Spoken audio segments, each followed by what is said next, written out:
assist us, lead us, and guide us through the seminar. It is Professor Wilfred Ukpere. He attended Ukpere Primary School, Charles Boo Primary School, Ika Grammar School, all in Akpo, and Kuye Secondary School in Lagos, Nigeria, before moving to India for advanced studies. He obtained his Bachelor of Commerce and Master of Commerce from the Punjabi University in Patiala, India. He further obtained another MCom, Business Administration degree from UI University in Gwalior, and that is in India, and subsequently obtained his doctorate in Human Resource Management from the Cape Peninsula University of Technology, which is in Cape Town. Prof. Ukpere was more than 90 years of cognate industrial, academic, and research experience. He has worked with the Central Institute of Management in Kampala, the Central Bank of Nigeria in Abuja, and at the Cape Peninsula University of Technology in Cape Town, where he lectured and served as a head of department, entrepreneurship and business management. Colleagues, Prof. Ukpere demonstrates a keen sense of responsibility towards his students, and his contribution to the development of young academics through mentorship is well acknowledged. Prof. Ukpere is currently a professor in the Department of Industrial Psychology and People Management at the University of Johannesburg. He contributes a strong theoretical approach in his research, with most of his output centered on critique the impact of capitalism in the post-Cold War era, notably in the context of emerging economies. His referees consider him to be an established researcher in the field of people management and development, notably within the domain of globalization and its impact on human resource management. He has authored 3 books, 2 book chapters, 37 conference presentations or proceedings, and listen very carefully, about 230 journal articles in ISI, Thomson Reuters, IBSS Brokers, Scopus, Kimoga, and SADOHED. That is South African Development of Higher Education and Training. These are the accredited journals. People are amazing.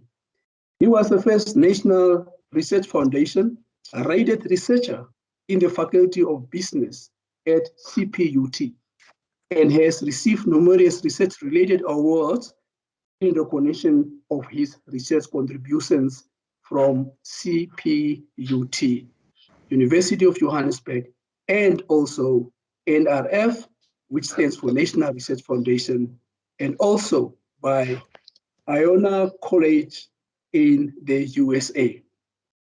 Prof. Ukpere demonstrates an ability to secure vital partnerships with local and international research collaborations, particularly in India and Northern Africa. He has served on the Research Community of Human Resources Research Initiative of South Africa's Board of People Practices.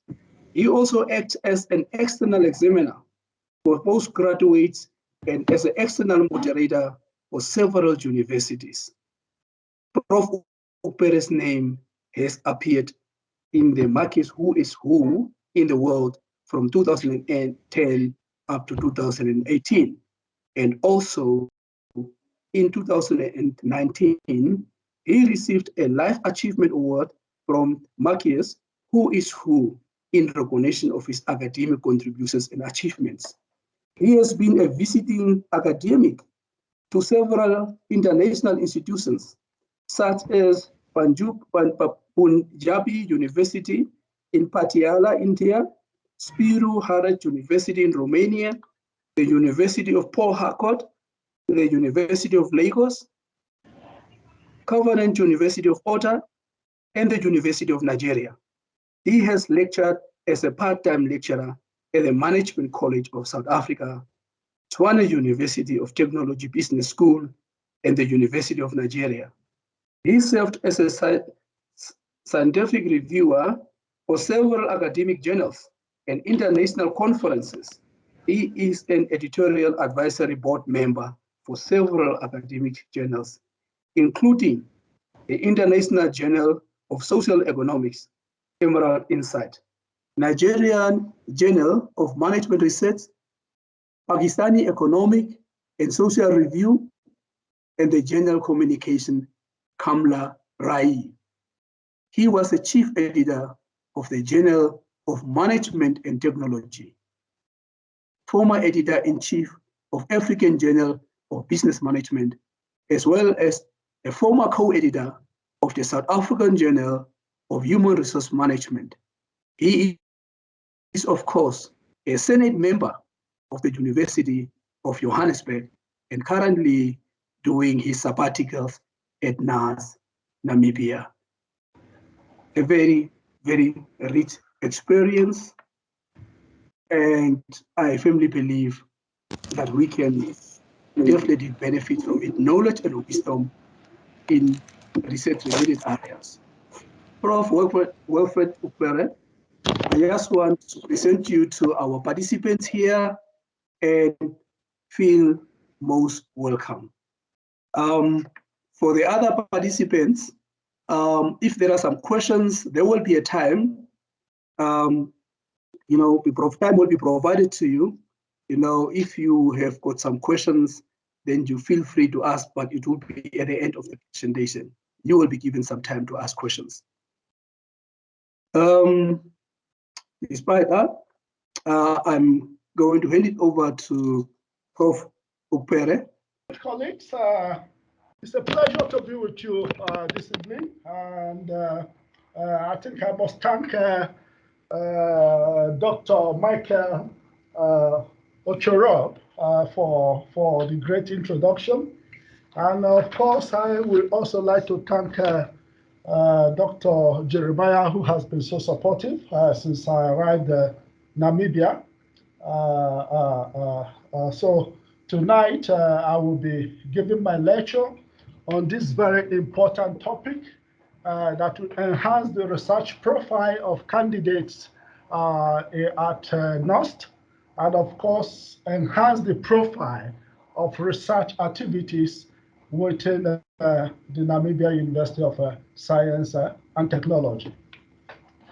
Like I told some of the colleagues, I think there have been a connection between myself and NUST for so many years because there was a research I did related to NUST when NUST was still a Polytechnic of Namibia, So it's a pleasure to be with you guys tonight.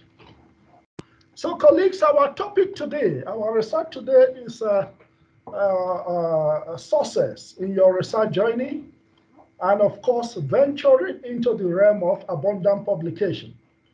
Sources in your research journey and venturing into the realm of abundant publications. And of course, in terms of the introduction, Dr. Ukpere have already done that. And of course, just in terms of a shortened, we can say that is the theme there, sources in your research journey. All right. Now we'll talk about problems of researchers in terms of academic writing. Some of the problems that we hear researchers saying with regards to academic writing. There are certain excuses that prospective researchers normally give in Africa, within the African context. For instance, you can hear researchers saying that in terms of research, most of the researchers or research mentors always claim that they are writing in their second or third language. As such, of course, English is not their lingua franca. So for that reason, they give excuses. That is why they are not doing so well in research. Well, that is an excuse. And of course, to certain extent, some valid excuses. But of course, we will always find a way to go around it. And of course, some of the potential researchers claim that they have not previously done proper research. They have not previously done proper research. That is to say, hence, the reason for their poor performance. Yes, of course, there are some of you that have not done research previously, but there's always a first time, a time to start, and a time to begin your research journey. So that is not an excuse because there's always a first time. So the excuse that some of the researchers claim that they have not previously done proper research such, that is why they are performing poorly, is not an excuse. Then there is also a contention. Another contention there is with regards to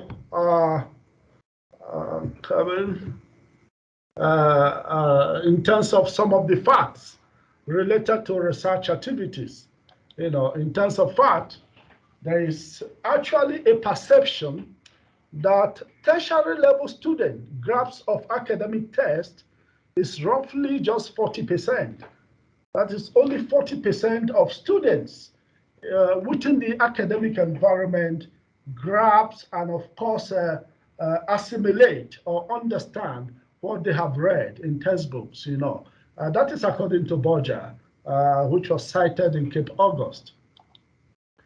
And of course, many potential researchers have little or no idea of how to source research materials, can you see, related to their topic, you know. That is a fact. You know, you see a lot of researchers or prospective researchers struggling in terms of actually sourcing materials relating to their research. All right. And the next fact there in terms of research writing is, of course, less attention is paid to recommended referencing styles or referencing style, and of course, academic, academic writing, the recommended referencing style, and academic writing, and of course, every organization or every institution have their referencing style. For instance, when I was at CPUT, the referencing style is, of course, Harvard referencing style. But when I was when I moved to UJ, the referencing style is APA, you know, which is called Association of Psychological Association.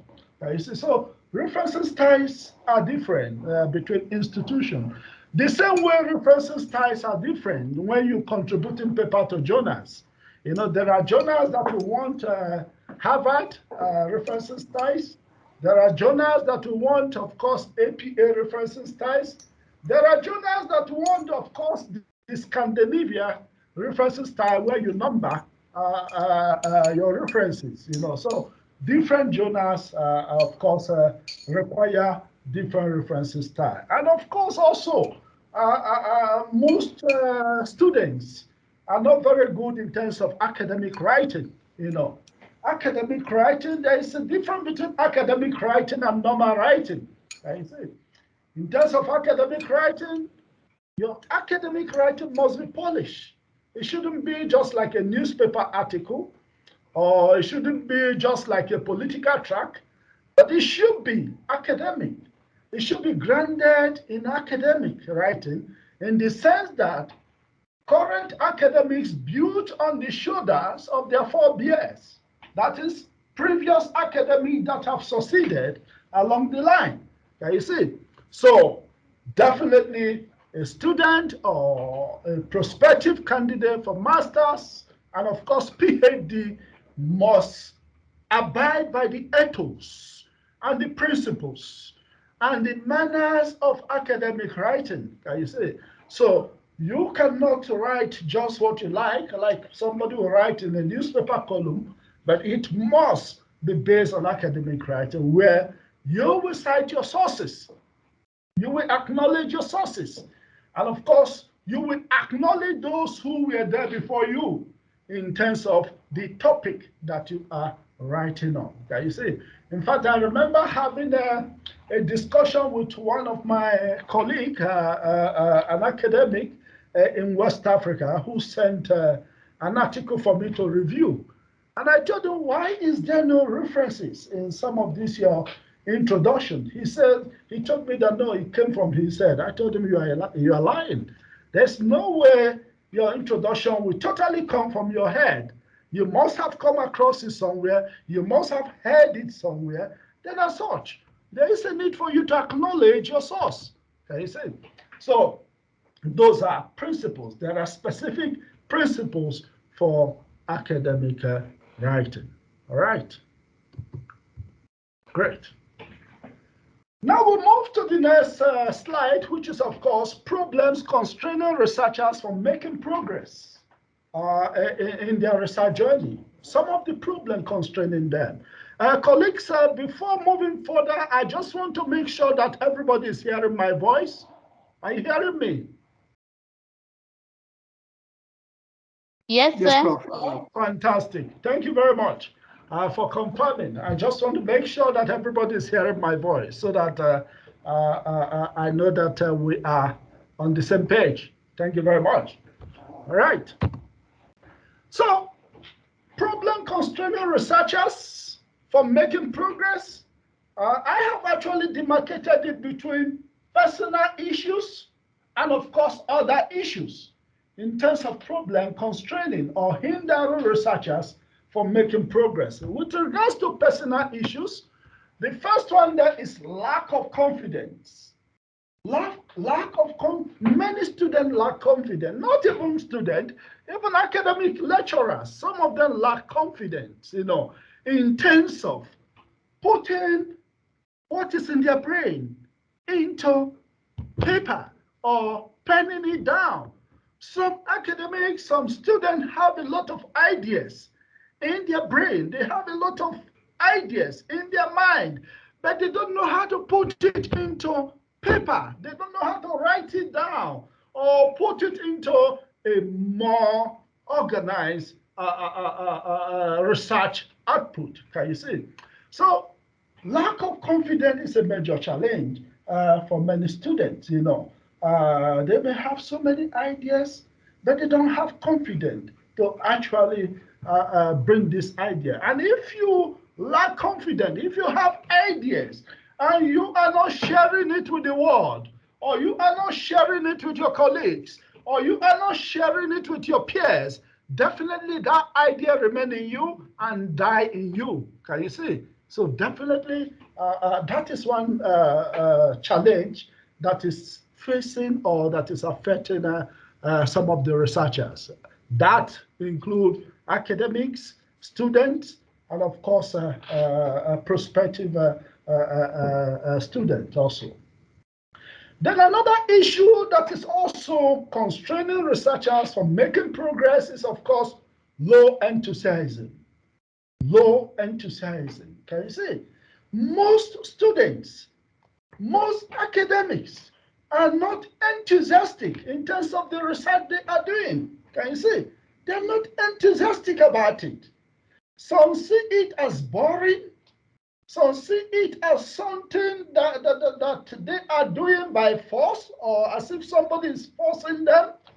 So there's no enthusiasm in terms of the research they are doing. So they just join in and they keep on pushing. They are not enjoying it. Can you see it? So low enthusiasm is another thing killing research or constraining researchers from making progress. Then another issue there is weak perception. Weak perception. Perception is individual. Can you see? And we say that is why sometimes we say perception differs. Can you see? Perception is an individual affair. And of course, perception is grounded in your personal belief or your family belief, your religion, your culture, your custom, and of course, how you perceive things, how you see things. Can you see? So some people have very weak perception. Can you see? That is why when we talk about things in academic, we say, yeah, that is his own perspective. Perception move into perspective, you know. So because some people don't have very powerful perception, their perspective is also quite poor in terms of analyzing events happening around them. So weak perception is another constraining factor to making progress in terms of research. Another problem that is also affecting researcher is passivity. Many researchers are very passive, or many students are passive. Can you see? All they know is just what is within their university, for instance, within NUST. They don't even know events happening around their country or happening even around their province. All they are focused, let me come to school, just read the book and go back. That is enough. Then you are being passive. Can you see? So because for you to be a researcher and a grounded researcher, you must be familiar with what is happening around your environment. And of course, to know what is happening around your environment, there are so many things you have to know. You have to watch your news. You have to read your newspaper. You have to also engage with your environment. But we'll come to that. So passivity, that is why you see that you may even ask some students, what is the capital of America? And they will tell you New York. Can you see? What's the capital of USA? They can tell you New York. Can you see? So because they are passive. You can even ask some people, where is Burundi?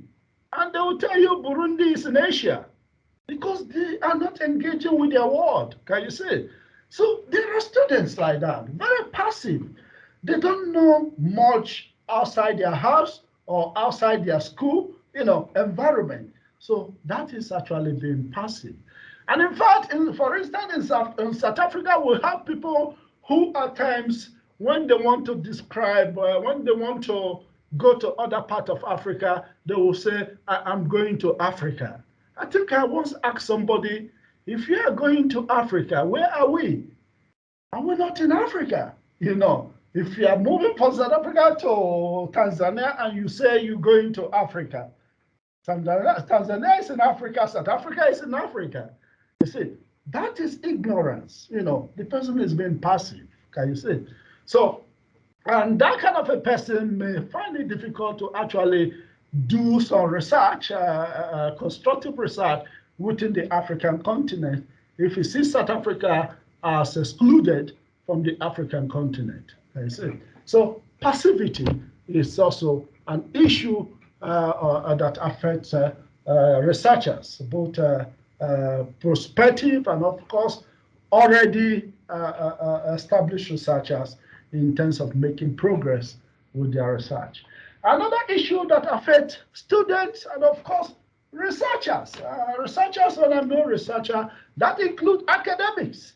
Another thing that affects them is also laziness. Can you see? Many students are lazy. And of course, many academics are lazy likewise. Can you see? So laziness can affect or constrain the research activity of a researcher, both student and, of course, an academic. For instance, when it comes to laziness, maybe you say, today I will cover this today in terms of writing my thesis. I will maybe cover the introduction today. And you take your laptop, you sit down to work, and all of a sudden, you start feeling fatigued, and you start looking at your bed. You go back to bed, now I'll wake up later in the night to work. And you see yourself working again the next morning. It's part of laziness. There are some people that will say, oh, I will wake up in the night to work. I will set my alarm for 2 o'clock in the midnight. That is 2 a.m. in the midnight.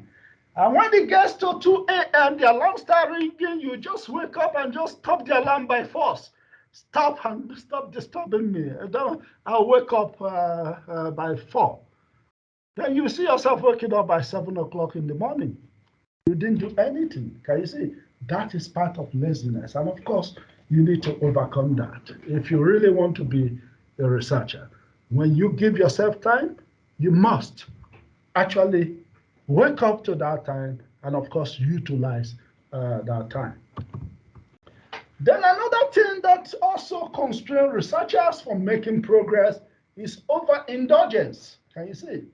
Some people indulge in so many things. Can you see? So overindulgence can actually affect your research activities. Can you see? For instance, if you are the type or the student or the colleague that is always closing from work and meeting some of your guys or your friends in a shebeen to take some alcohol, definitely you'll be indulging into the night. And when you get home, you're tired already with alcohol. Definitely, you will not commit anything to your research. You will not add value in terms of your research. So you are overindulging yourself. And of course, if you are the type that is also always after ladies in the street, you are overindulging yourself also, because so many things will be distracting you from the main research.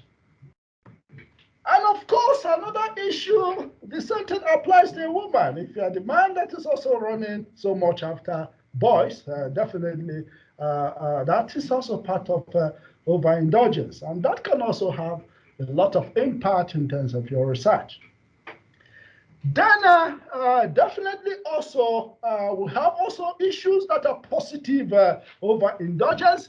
Maybe in your organization, you are involved in almost all the committees in your organization. Then you are overindulging yourself. Can you see? You may not have time for research. And in academia, if you don't publish, you are useless within the academic environment, because that is the yardstick for promotion, and of course, that is the yardstick for recognition. You see?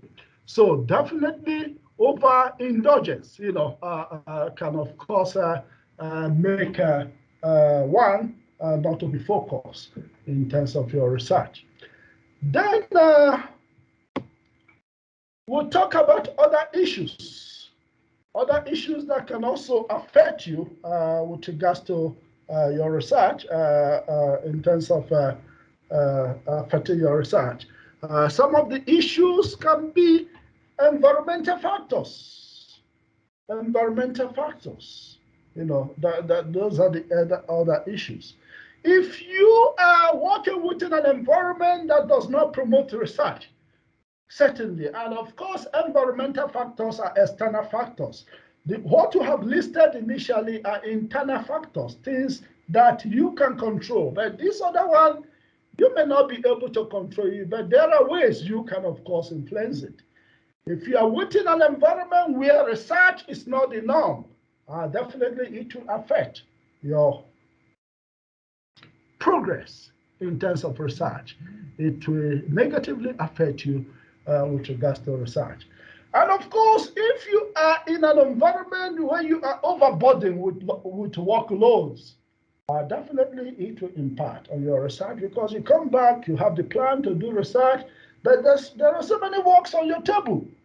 Then definitely it will impact on your research. Of course, that is why you see that some organizations normally grant some student sabbaticals to focus on their research and support them in terms of their research by planning how they can accommodate their workload. So environmental factor can also be a constraining factor in terms of a researcher's progress. All right.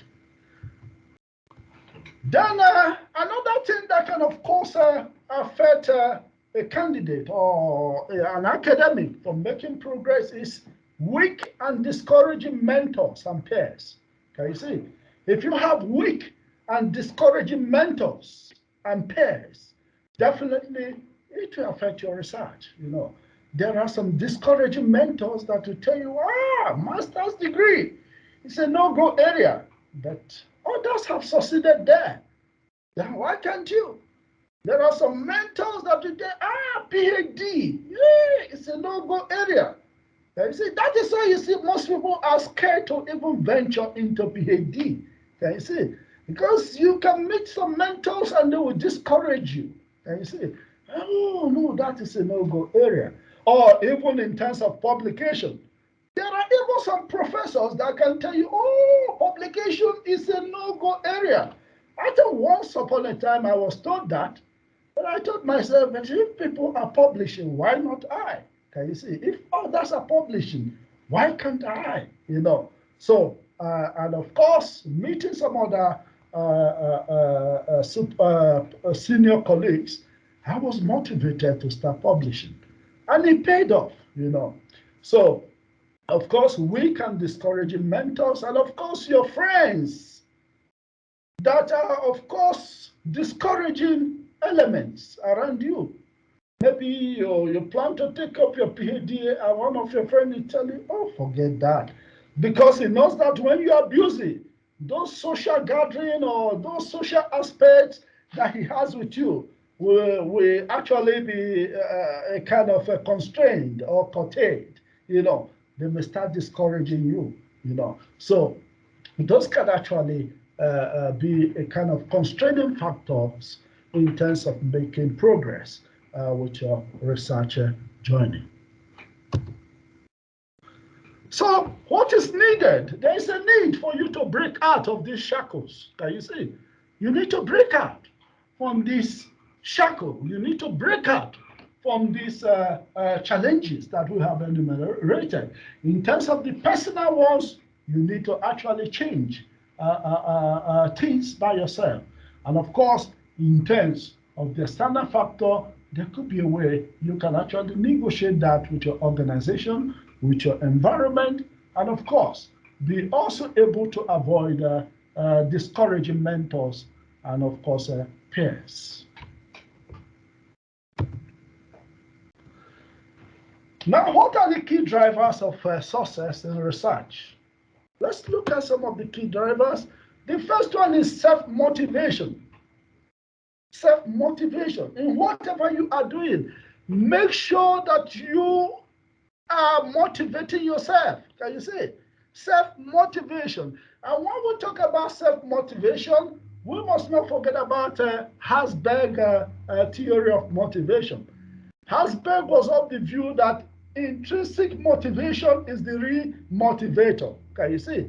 That what is coming within you, is more important than what is coming from outside, the external aspect of it. So internal motivation is more powerful than external motivation. Can you see? So first and foremost, self-motivation is one way of getting to the top in terms of research, or one way of becoming successful with your studies, with your publication, whether it is publishing in a journal or whether it is completing your thesis, dissertation at master's and PhD level. You must motivate yourself. You must motivate yourself all the time. Don't wait for somebody to be motivating you, because that is an external motivator. Can you see? But you have to say, yes, I have taken up responsibility to do this, and you have to motivate yourself to succeed. Can you see? You have to continue to motivate yourself. And if you are planning to write an article, you should be the one motivating yourself to write an article, to publish. Can you see? To publish. I remember in those days, there are times when I can wake up by 12 in the midnight and work till 5 in the morning when others are sleeping. Can you see? What is keeping me awake in that kind of a night? It is self-motivation. Can you see? It is self-motivation, because nobody is there at that peak of the night, but you are willing to sacrifice and motivate yourself to achieve your goals. All right? Then the next one, the key driver of success in research, is excitement. Excitement. You should be excited about your research. Can you see? You should be excited. Your research should not become another masquerade or another scary thing to you. Can you see? You should be excited about it all the time. Talk about it. Talk about what you are doing. Talk about the research you're doing. Be excited about it. Anytime they are discussing about your research focus, contribute. Be excited about it. Can you see? Excitement is something about, is one aspect that will make you to be successful in your research. But if you are not excited in terms of what you're doing, definitely that leads to failure. But if you are excited about your research area, if you are excited about the investigation you are making in a particular topic, in a particular research area, in a particular subject, definitely, in fact, that is halfway the victory. Can you see? If you're excited about what you're doing. Now, the next one is confident. Key drivers of success in research, confident. See, like before I say lack of confidence, now confident. You have to be confident in what you're doing. Can you see? At times you see some students in the class, they have opportunity to ask questions in the class, and they just keep quiet. And they didn't understand what is being taught in the class.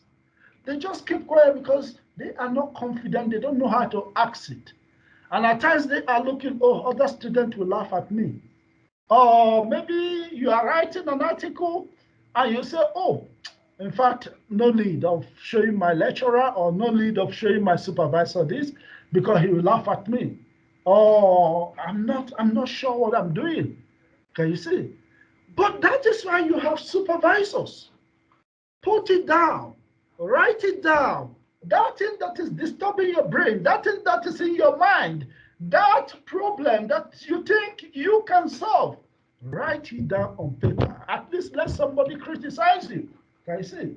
So that is why, in fact, in most cases, I always tell my students, be bold and beautiful. Can you see? And when I tell them, sometimes they laugh, I say, you have to be bold and beautiful when you write, Write until you are criticized. And of course, take criticism positively. Can you see? So don't just constrain yourself. Don't just be scared. Don't just be afraid. Don't be shy that people will laugh at you. Yes, they may laugh at you, but it will become a learning curve for you. Is that clear? Is that clear? Yes. Is that clear? Okay, I still want to know that I'm communicating with people. Is that clear, colleagues? Very clear, sir. Yes, Prof. Great, Loud great. and clear, Prof. Okay, fantastic. Right. And another key driver of success in research is scan and engage with your environment. Scan and engage with your environment. Scanning your environment is very, very important. Can you see? And be able to engage with your environment. Can you see? So you look at what is happening in your environment. Don't just be ignorant. Don't just be passive around your environment. Listen to what is happening. Engage with what is happening in your environment. And of course, scan also the topic. What is happening around the topic or your area of research? Can you see? Don't just look at only one aspect of it. Say what is happening in other area. It can contribute to your research. Can you see? So it is very, very important that we scan and engage with our environment. In fact, that is what an educated person is. Versatile. Knowing what is happening around you. Can you see? Not isolating yourself from the realities happening around you or from the realities happening around your environment. Can you see? So another key driver of success in research is scanning and, of course, engaging with your environment. All right. Then another aspect in terms of drivers of success in research is enthusiasm and passion. Can you see? Enthusiasm. You must be enthusiastic in terms of the research you are doing. Can you see? And of course, you must also be passionate about it. And that is why I think I was discussing that with NZ the other day. I told her, choose a topic that you love so much, that you are passionate about, that you have heard about before, you have engaged with that particular subject area, so that that passion will be what is driving you. Can you see? You cannot choose a boring topic. Of course, what is boring to you may be an interesting topic for another person. Can you see? So the same thing applies to your research. Choose a research that you are enthusiastic about. Choose a research that you are passionate about. I remember, like during my PhD, the area that I chose, the topic of globalization. I came across that topic when I was doing my master's degree in India. And in fact, when I wanted to do my PhD, and I love this topic so much, the fact that the world will become porous, and in fact, people can move from place to place at will. You know, it was fascinating to me. And in fact, that became an area that I choose for my PhD. So choose an area that you are passionate about. Choose an area that you have heard of previously. You have engaged with it. Now you want to actually investigate more about that particular subject area or about that particular research focus. So you have to be enthusiastic and passionate about your research, about the particular topic that you are investing yourself in. Is that clear? Is that clear, Yes. colleagues? Great. Now, the next one in terms of key drivers of success is associate with successful peers and mentors. Can you see? Associate with successful peers and mentors. Can you see? Mingle with those who have succeeded. Can you see? As far as research is concerned, if you are doing research, or maybe at master's level, look for those who have done their PhD, who are currently doing their PhD that have succeeded so well in their masters. Can you see? And of course, if you are doing your PhD, look for professors that are making success or doctors that are making success in their career. Because if you mingle with failures, you will fail. Can you see? If you mingle with those who are failing, you will certainly fail. So mingle with successful people in terms of your colleagues and of course in terms of your mentors. So associate with successful peers and mentors and collaborate with them. That is one aspect in terms of key drivers of success to research or in research. All right. Great. Now we'll talk about postgraduate journey at master's and PhD level. Can you see? Postgraduate journey at master's and PhD level. The starting point in terms of your postgraduate journey is your research proposal. Can you see? Your research proposal. When we talk about proposal, it's just like proposing what you want to do. Can you see? Just like when you want to, of course, submit your tender, to the government to supply them goods or to execute any project, yes, you send your tender or your proposal. Can you see? Or you want to start a kind of a small scale business or medium scale business and you need loans. You have to at least show them your business plans and what you intend to achieve with regards to those business. That is what research proposal is for a master's, prospective master's candidate, and of course a PhD candidate. Can you see? And of course, on this keynote, we'll talk about the structure of research proposal.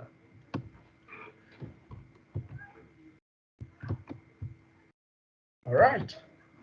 So in terms of research proposal, the first aspect there is your title or your research topic, the title of your proposal. And of course, in terms of selecting title, definitely you must select a title that is very relevant, very current, and a title that will contribute to the body of knowledge in your research domain. Can you see? So title, that is the most important aspect. Once you have a title or a topic for your research, that is the starting point in terms of your research proposal, and of course, your bigger research journey. And after your title, the next aspect of your research proposal is introduction, which is always in section 1.1. Then, of course, the next item in the structure is your background, your research background.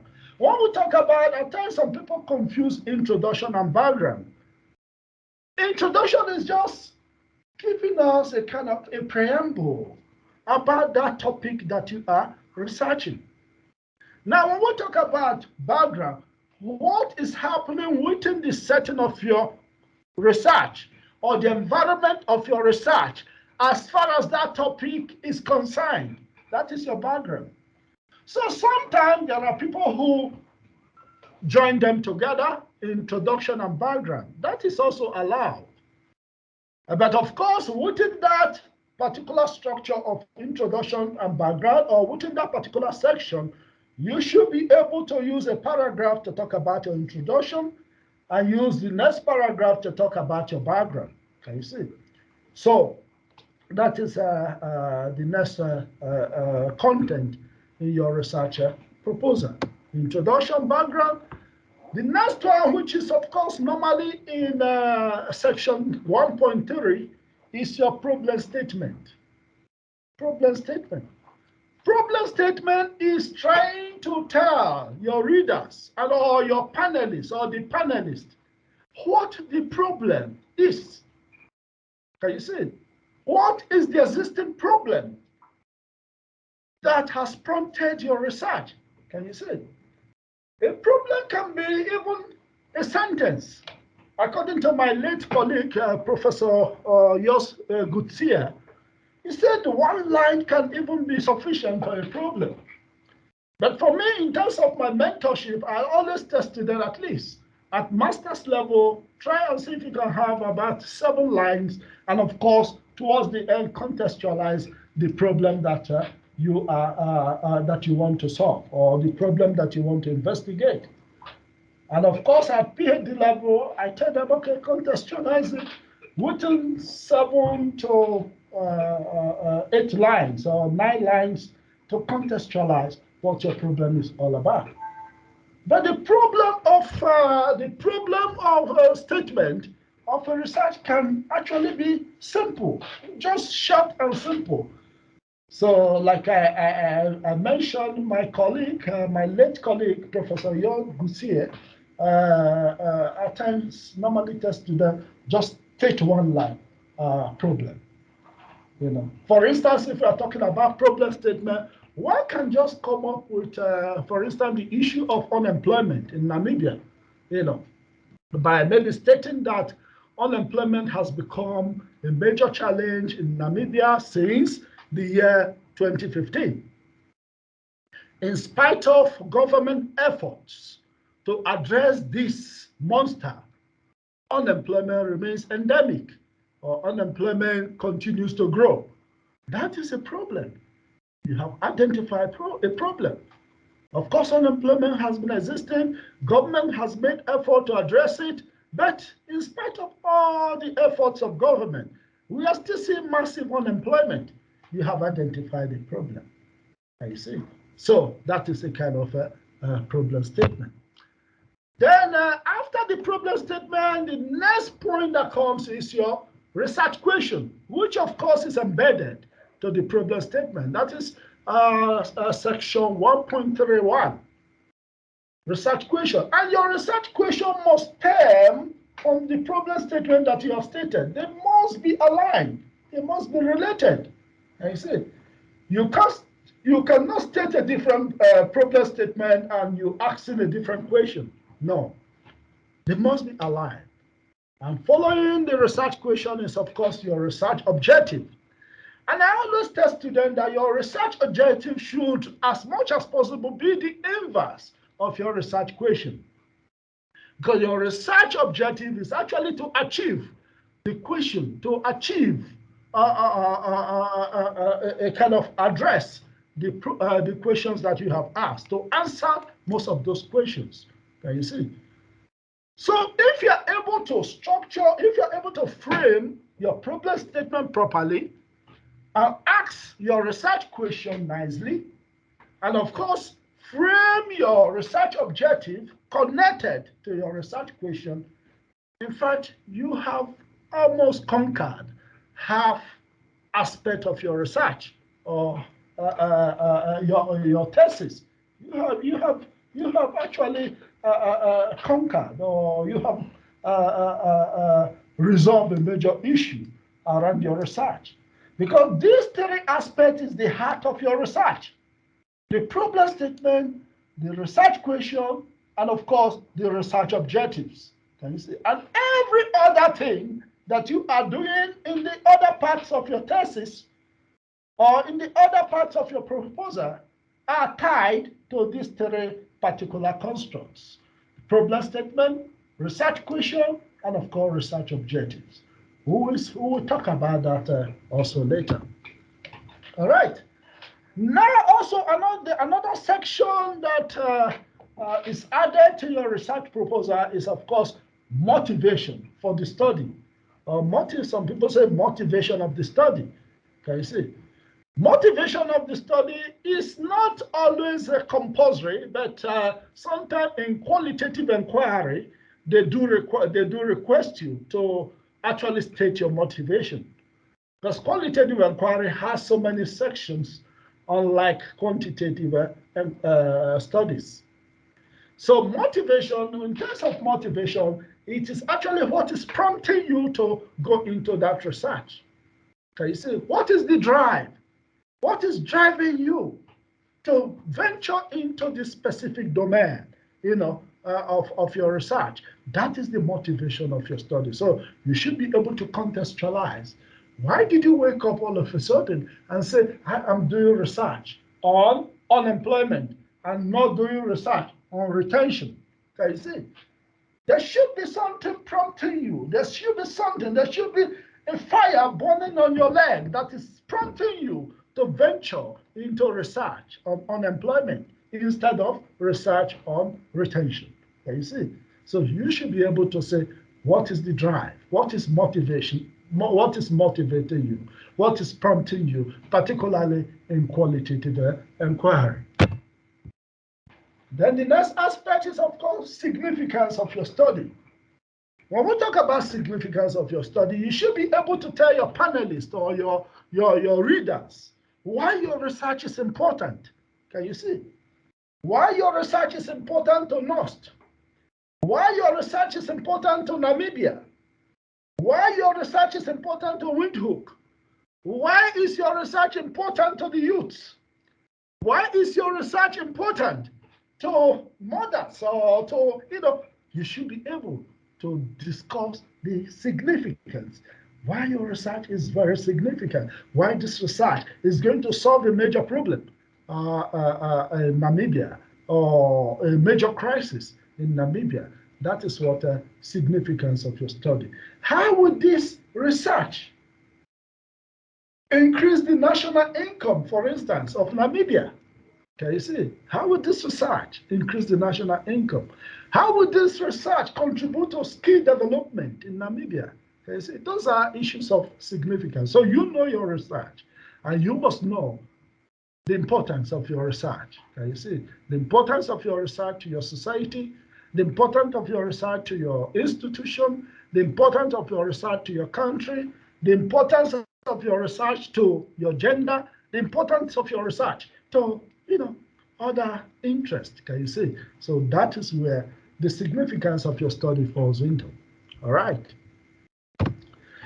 Then, of course, also, this is also restricted to qualitative research. Qualitative research sometimes asks you to provide your anticipated contribution of the studies. In terms of this particular content, there is always a kind of argument between authorities where it should be. Some authorities say, no, leave it until the research is finished. Towards the end, you tell your readers or your examiners the contribution of your study.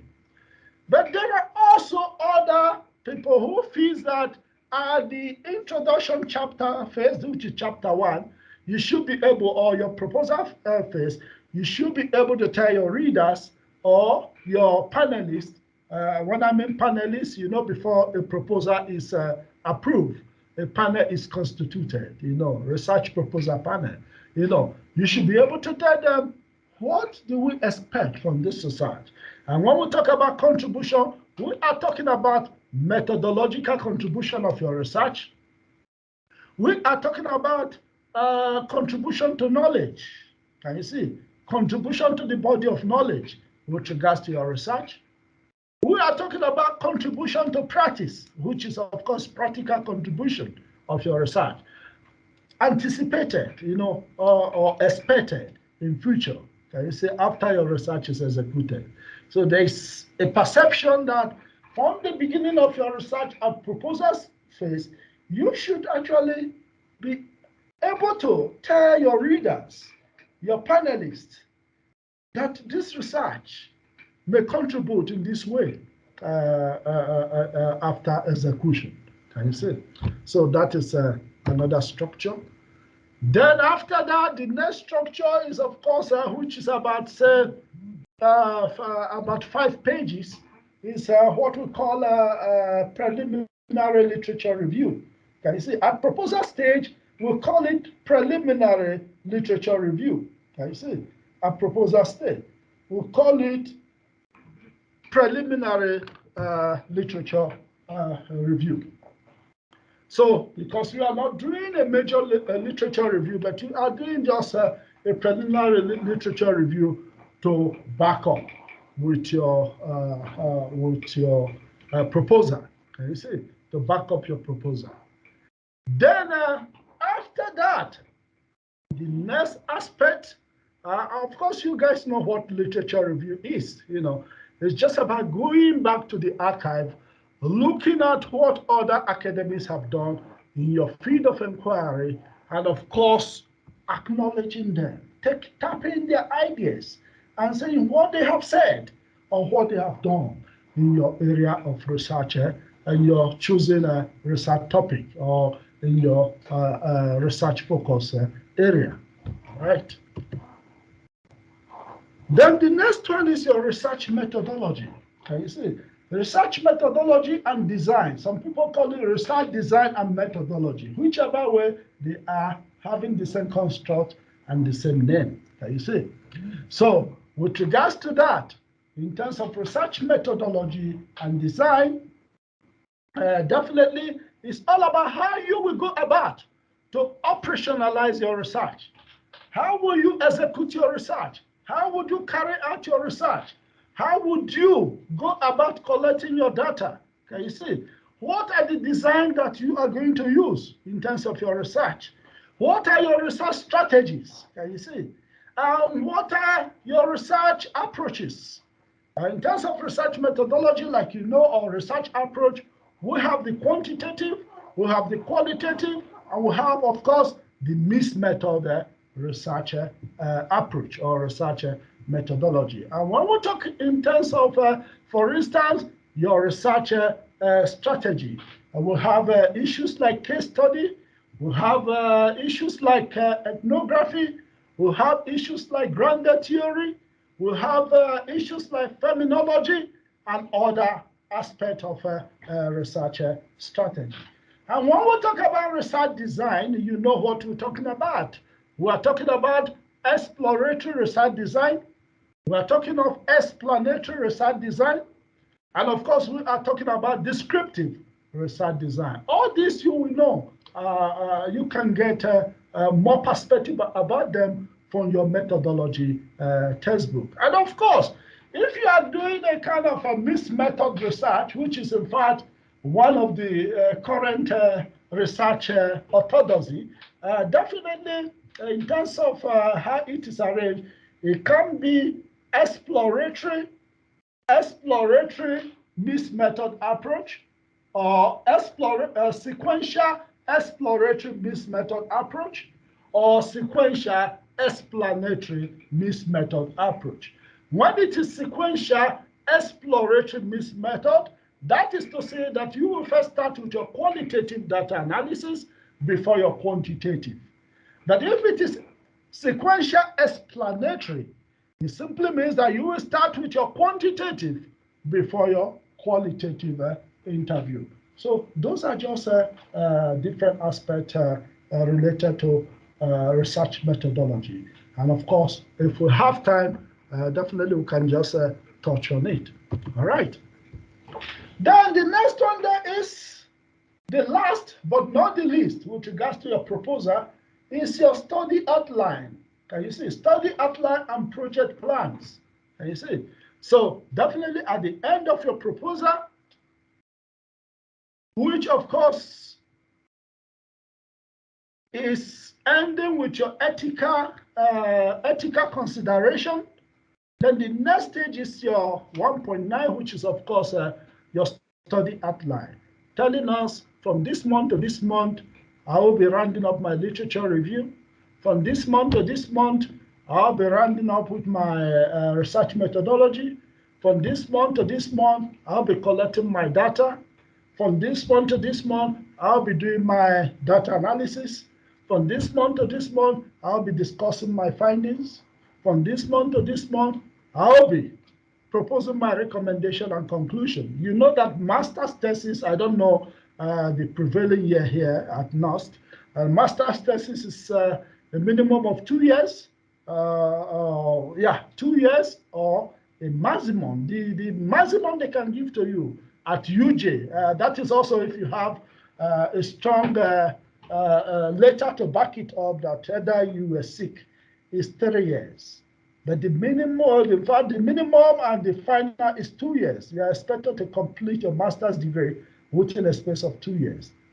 And of course, at UJ also, with regards to PhD, the minimum, 3 years at minimum, although I have supervised students who completed within a space of, say, 3 years, or at maximum 2 years and 8 months, their PhD. Of course, some of them are also academic colleagues, and they were committed to their work, you know. So that is part of it with regards to PhD, a minimum of 3 years, and the maximum now at UJ is 4 years. You are expected to complete your PhD 4 years. And if at all they give you a grace period, after 5 years or 4.5 years, you are not done, you'll be checked out. Can you see? They will stop your studies. You see? So, and also with regards to research proposal at UJ, if you don't complete your master's proposal within a space of 6 months, definitely your study is stopped. That is why now UJ doesn't register students if they have not completed their proposal. They just register you temporary registration.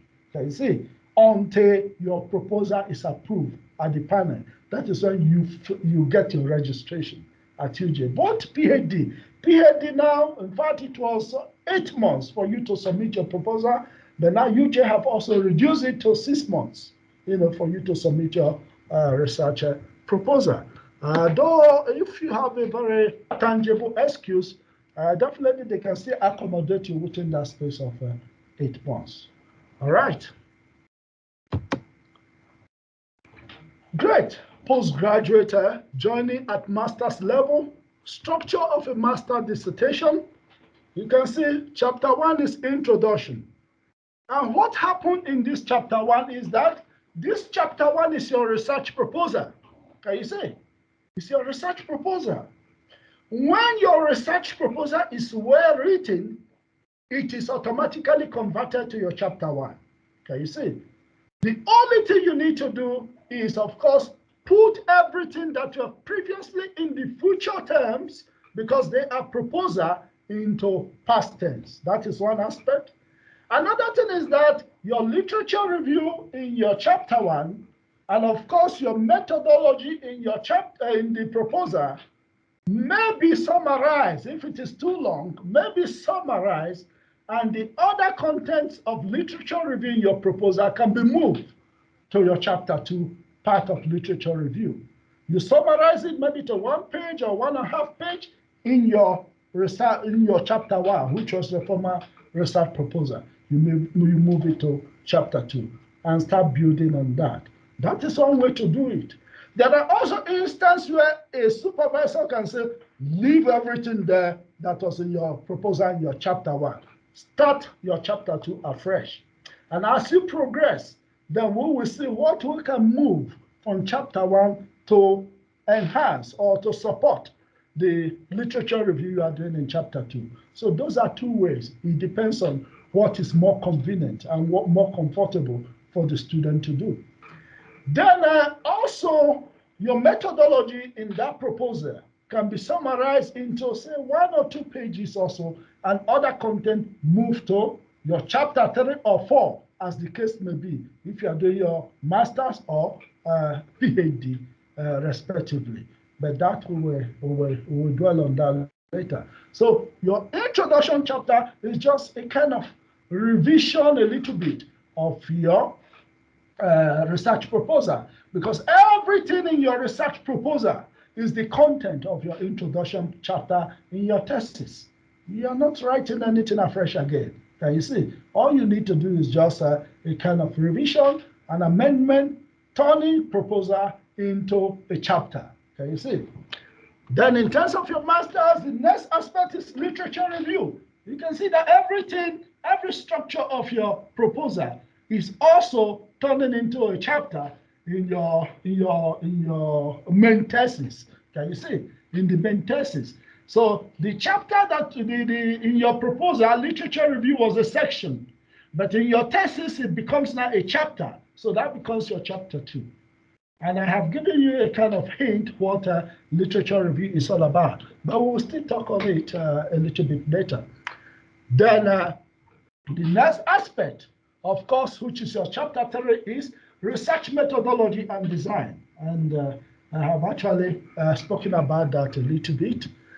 Then the next aspect is your chapter 4, which is your research finding. Research findings, we'll call it research findings if it is a qualitative research. And we'll call it research result if it is a quantitative research. But there are people that doesn't want to actually do this disparity. They call it data analysis chapter. Can you see? They call it data analysis without the issue, because in fact, when we talk about this research findings, sometimes you see even quantitative researchers using research findings. Can you see? So some people may decide, okay, let me just give it a blanket name of data analysis, because what you're doing under your research finding and of course research result is actually your data analysis. All right. Then the next aspect that is, of course, discussion of findings or discussion of result if it is quantitative. Discussion of findings if it is qualitative, where you now discuss what you have analyzed in your chapter 4 and relate it to your literature, the literature review you have done in your chapter 2 or chapter 2 and chapter 3 if it is a PhD, or chapter 2 alone if it is a master's. Can you see? So there should be a kind of symbiosis within your research finding and your literature review. Either your research finding is confirming the literature that is already in existence, or disconfirming it, or adding to it, or disputing the literature that was already in existence. Can you see? That is the essence of your research. Either your research is supporting what was in existence and disproving other things that were in existence, or it is agreeing with what is in existence. Can you see? So that is the discussion of your finding. The discussion of your finding, there are 3 voices you can hear when you are discussing your finding.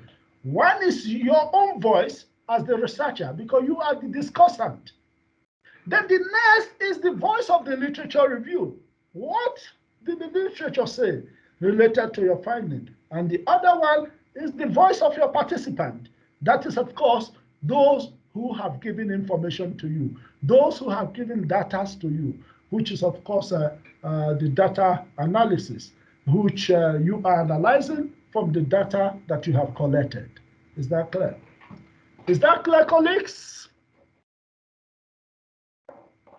Yes, sir. Yes, Prof. Fantastic. All Yes. right. Now, after you have been able to discuss your finding, the next one will be recommendation Yes, and Prof. conclusion. Yeah. Any question? Any question? Kangajo, you have a question? Hello, no, so Prof, we can only entertain questions at the end of the session. Okay. No, I just had a voice, so that is why maybe the person was responding to my initial question of if they are understanding. So I had a voice, but I wanted to be sure that the person was not asking a question. All right. Thank you very much, Doc, for clarifying. All right. So the next one, which is chapter 6, is your recommendation and conclusion. Yeah, there are even some authorities that says that you have to conclude first. And from the conclusion, you give your recommendation. From where I stand as an examiner to many PhD and master's theses, and of course, as a reviewer for many journals, I have seen it both ways. I have seen people who provided recommendation before conclusion, and I have seen people who provided conclusion, and from their conclusion, they say, based on this conclusion, the following recommendations are preferred. So I don't have problem about both of them. Can you see? There are people that want to stick to one particular way of doing it. I remember during my PhD, my supervisor, Professor Andres Labert, says that recommendation should come first before conclusion. And being my supervisor, I don't have to dispute with him. So I have actually kept his tradition of recommendation and conclusion. Because according to him, he said conclusion is the final. He said, is the final statement of your thesis. So as such, you shouldn't come before recommendation. So that is his own approach, but I don't have a problem if somebody conclude, and of course from conclusion, prefer or propose recommendations. All right, that is the structure of master's dissertation. And the same thing applies to PhD. If you look at the structure of a PhD, there is no more different. Only the difference is that in PhD, you are expected to at least elaborate a little bit, expand a little bit, but of course also you will have more than one literature review chapter. So chapter 2 will be literature review, chapter 3 will be further literature review. And also there is one thing I want to tell you about literature review. Don't call it literature review because we know that you are doing a literature review. Look for a title to call your literature review. You see, each of the sections should be able to provide a synchronizing title, a title that can accommodate all the content of your literature review. A literature review must have a title, not just call it a literature review. That was old-fashioned. You see, nowadays we give a title to a literature review. Is that clear? Is that clear? Yes, Prof. Fantastic.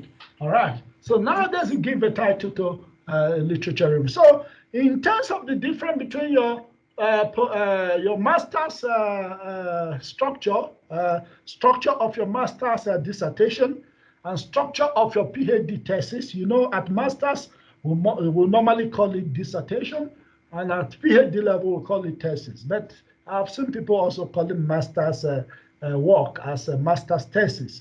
I don't have a problem about that. It's all about nomenclature.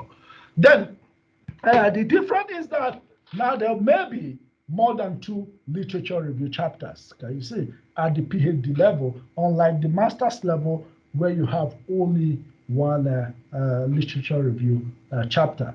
Another thing in terms of the difference between a master's study and a PhD study, the master's study we want to see at least the students' potential in terms of executive research. Can you see how good is a student? And we have seen some students at master's level even showing some tendencies of even executing a PhD work. For instance, I have 2 master's students that will be graduating this, submitting their thesis this year. And I'm taking them on for their PhD by next year. In fact, 2 Zimbabwe students, very intelligent students. Can you see? Because those kind of students will not give the lecturer gray hairs. Can you see? They are hardworking students, they are good writers, and they are intellectuals. Can you see? So those kind of students, you will be willing, and when they approach you, because in fact, they are about to submit their thesis, and they have already started approaching me, Prof. I would like to keep you, I would like to approach you for our PhD. And I told them, no, with the way we have worked so far, definitely we accommodate you guys for your PhD, you know. So that is that. So that's the difference. At PhD level also, we expect you to make fresh contribution to your area of research.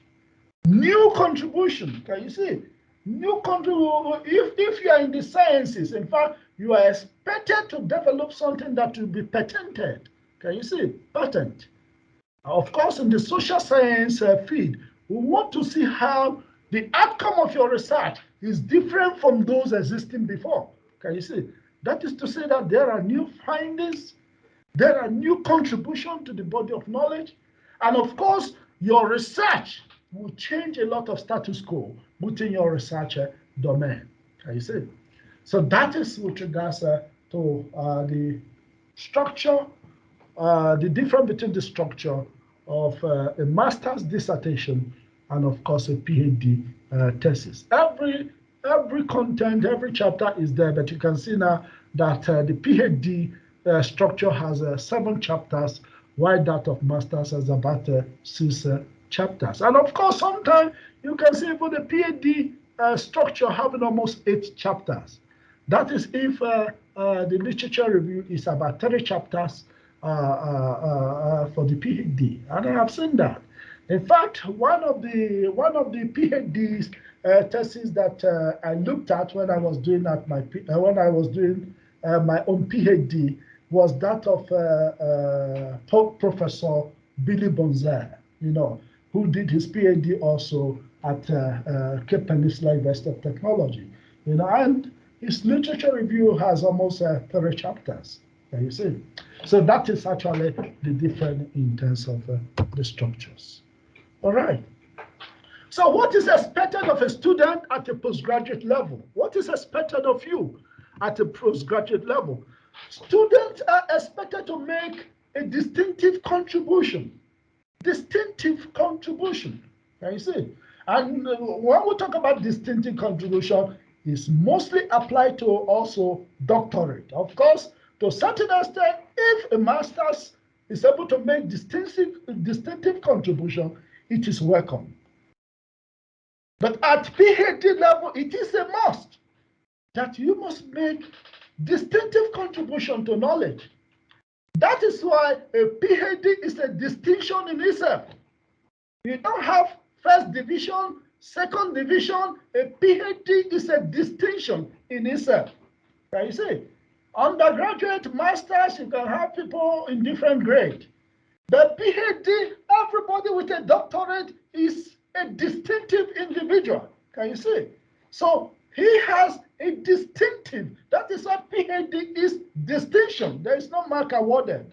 Once you are passed by your external examiners, you become a distinctive individual.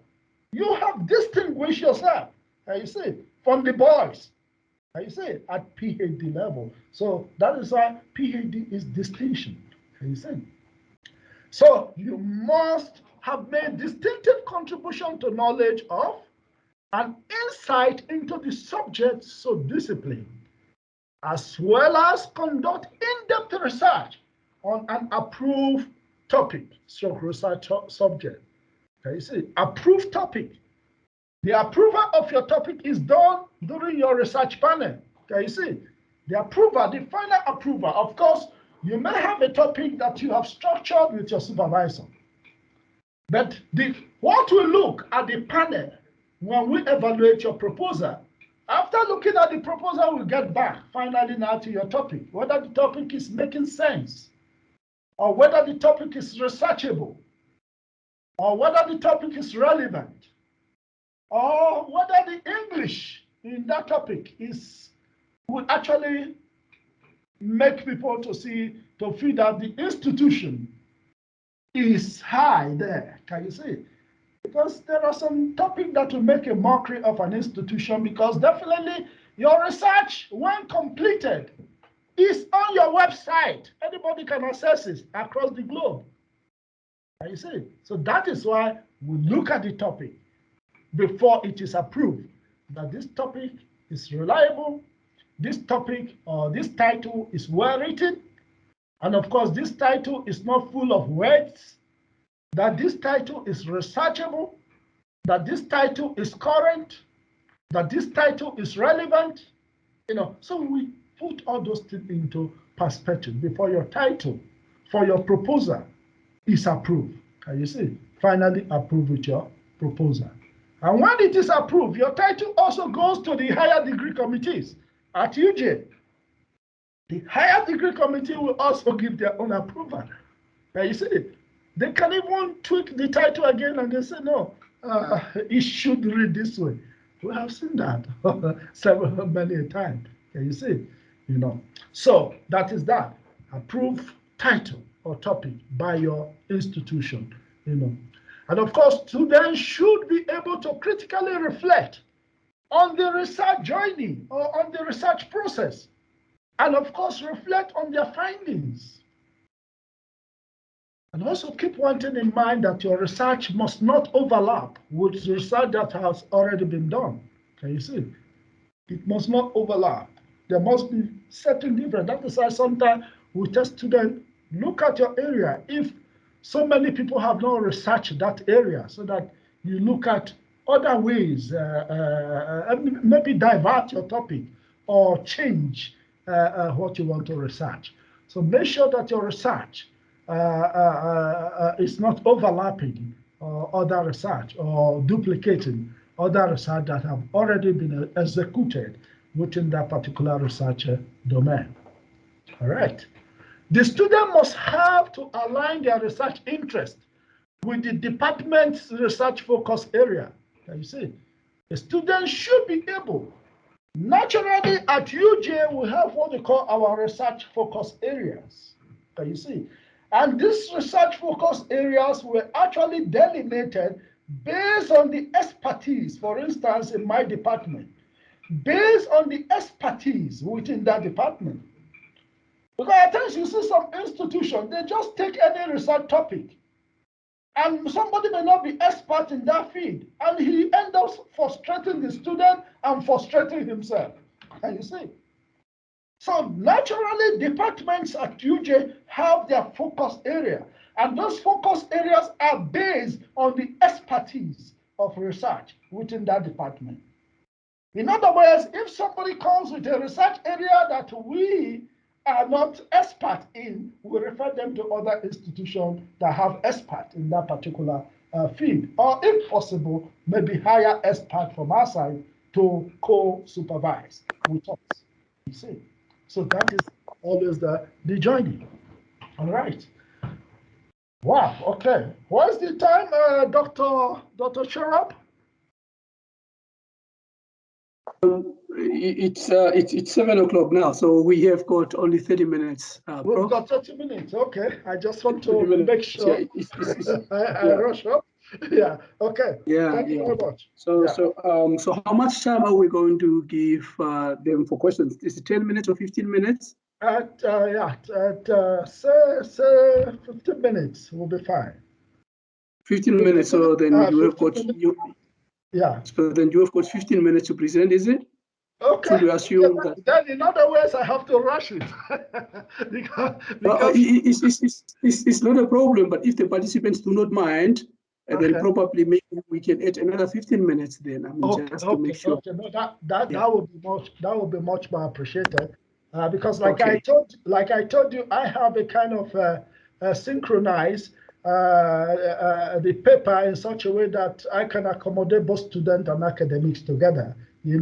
So the paper is now a bigger volume of what I intended to speak with the students alone.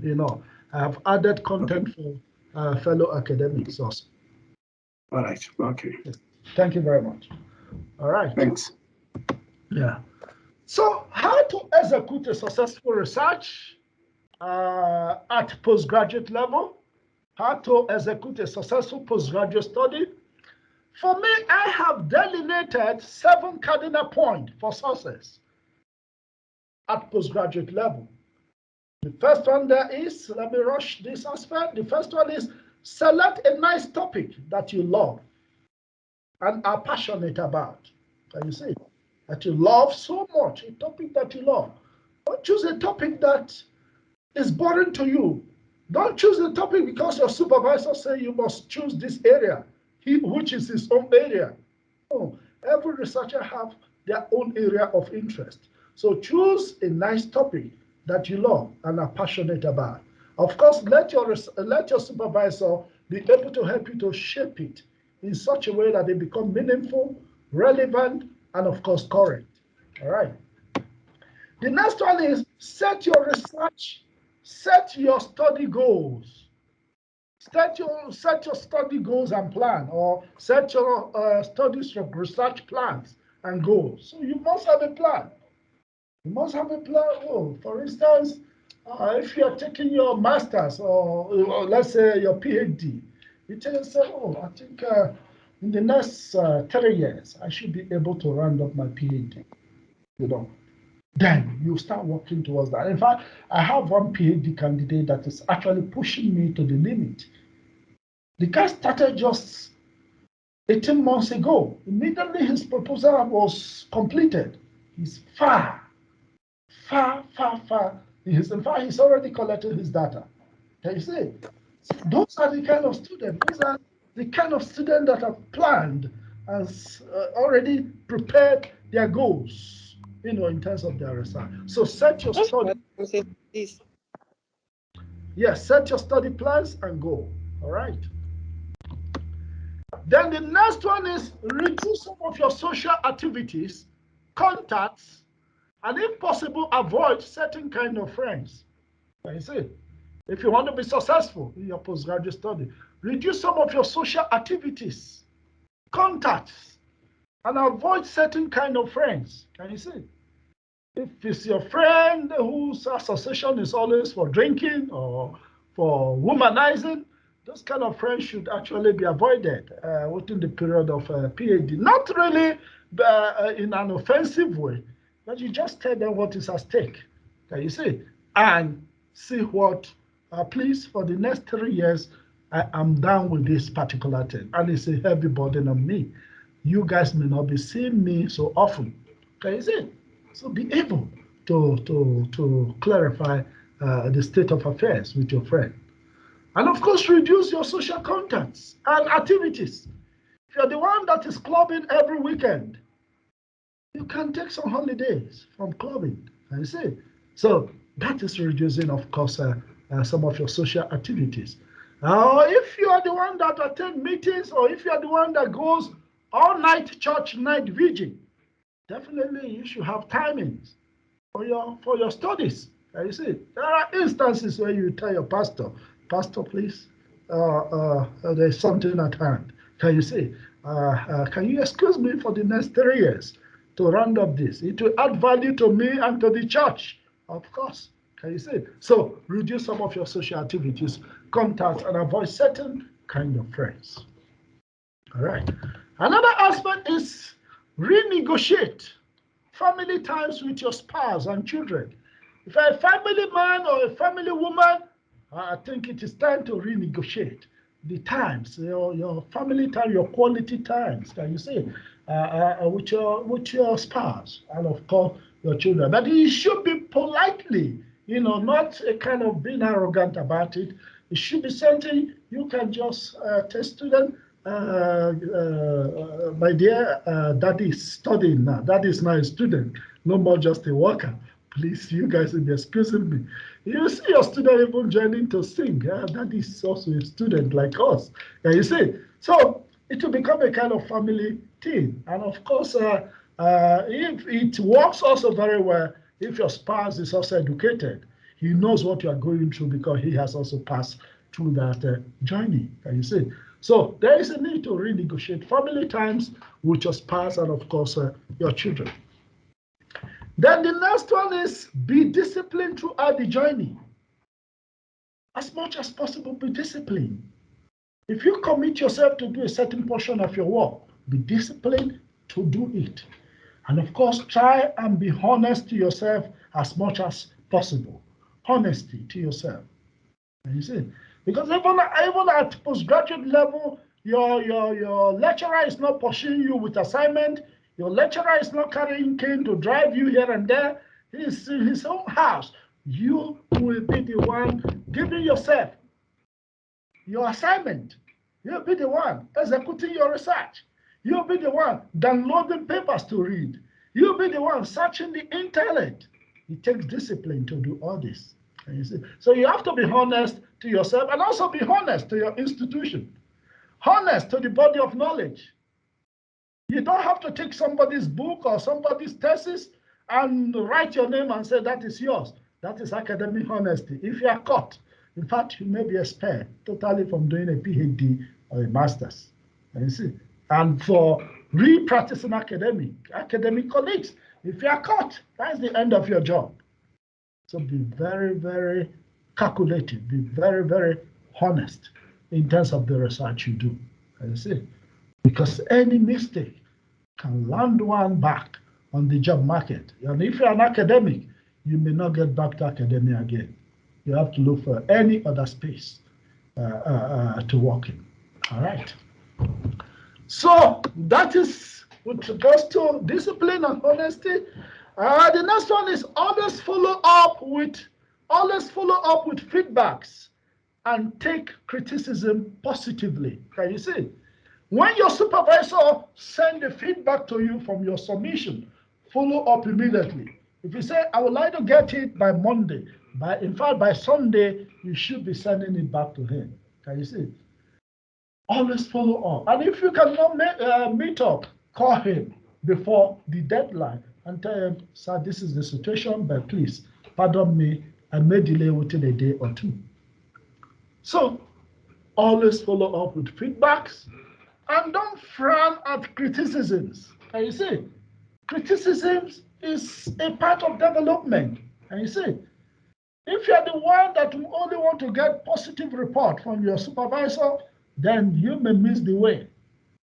But just open your mind to the criticism, frank criticisms of your supervisor, even criticisms of your peers, your colleagues, your student, your fellow student that have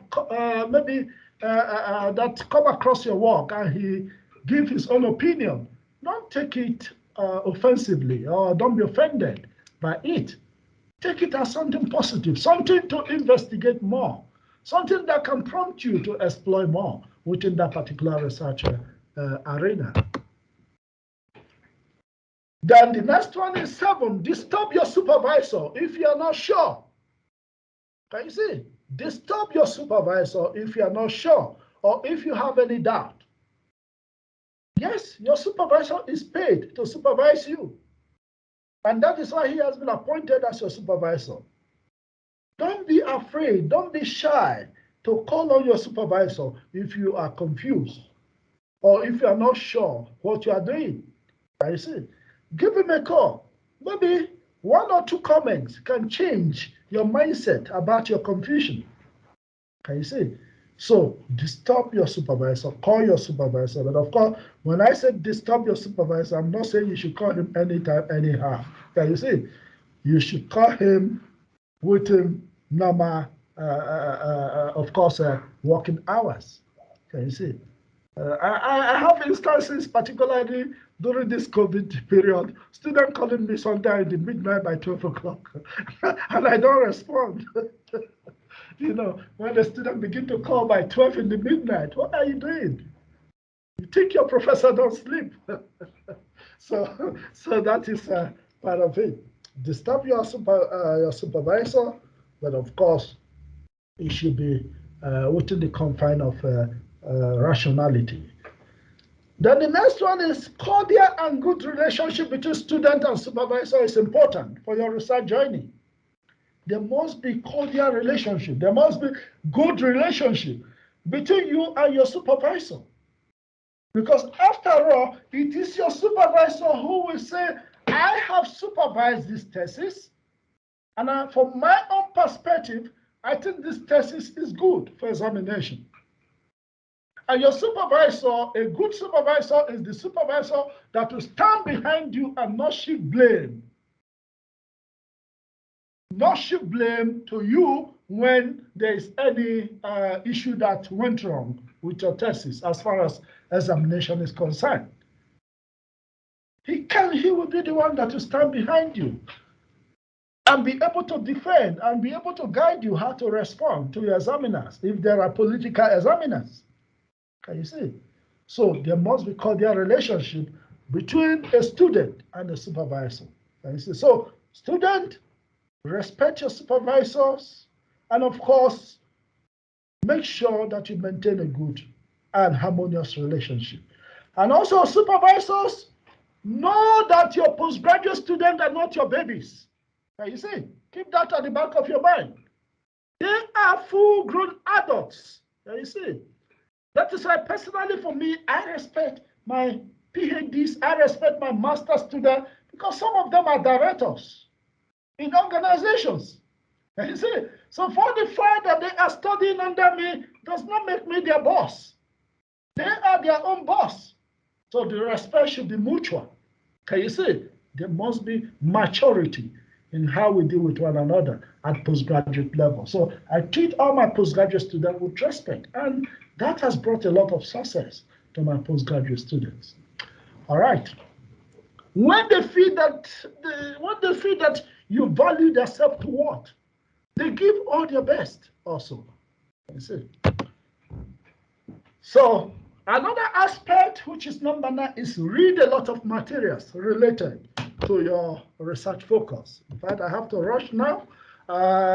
Also pick interest. Read a lot of materials. Do a lot of reading. If you're moving on the road, you see a paper talking about your research, just pick it and see what you can jot there. Can you see? And also pick interest. Whenever and wherever your research focus is being discussed, always pick interest. Whether it is in the television, whether it is in the newspaper, whether it is in the street, pick interest. Can you see? And engage, if possible, with the discussion. Another aspect is jot down anything that comes across your mind that is related to your study. You know, sometimes ideas come, and if you don't write it down, they fly away. You'll be asking, oh, what was I thinking again? What was that thing that came to my mind? It has vanished. Those are supernatural ideas. Can you see? So sometimes they come, you know. They just come. If you don't jot it down related to your research, it flies, and it is gone forever. Can you see? So those are supernatural ideas. Those are ideas from God. Can you see? Because when you are doing your research, there are also some spiritual intonation to your research. Can you see? There's some spiritual aspect of your research. If you have not started dreaming your research, if you have not started sleeping your research, if you have not started waking up on your research, then you have not started doing research. Can you see? So that is something you must keep at the back of your mind. So jot down anything that comes across your mind that is related to your study. And the next aspect there is, don't be scared or shy to pen or to put or pen down something after critically evaluating it during your write-up, because it may make sense to someone else. In fact, I had the privilege of being supervised by 2 professors.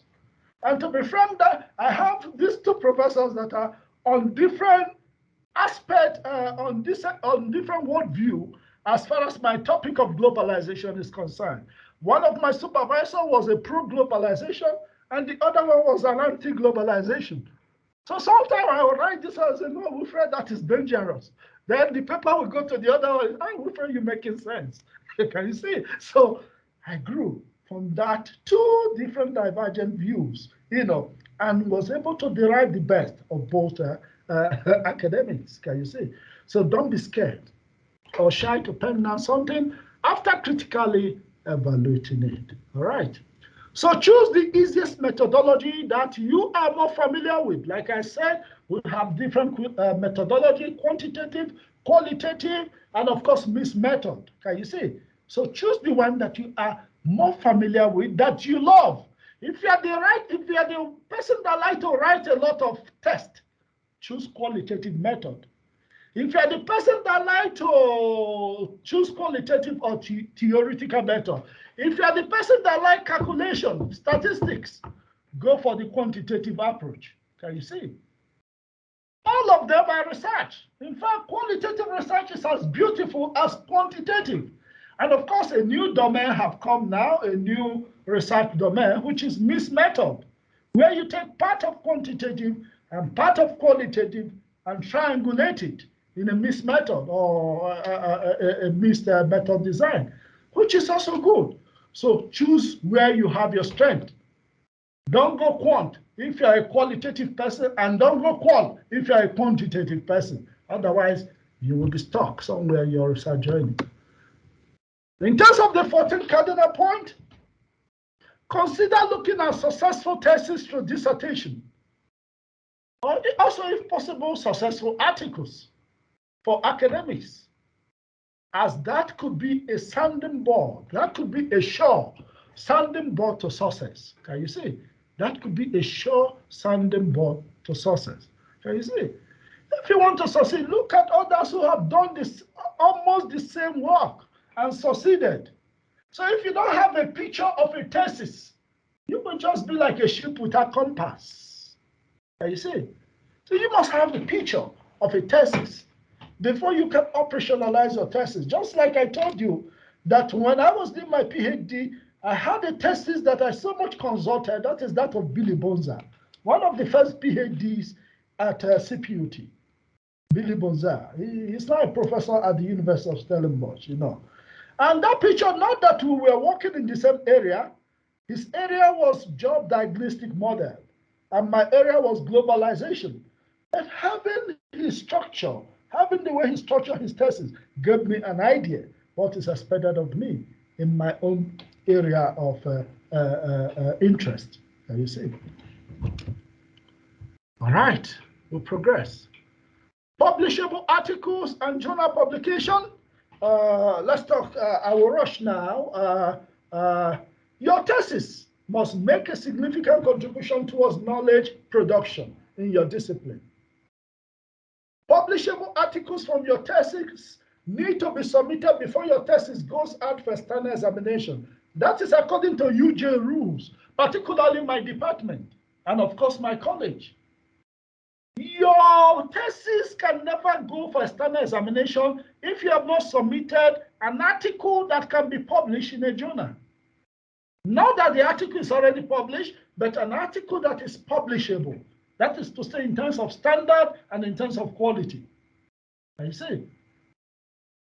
And why do we do that also? Because it generates a huge fund for the university. It generates a huge fund for the university. And also another thing there is that the idea of a PhD thesis or a master thesis is that an article should come out there.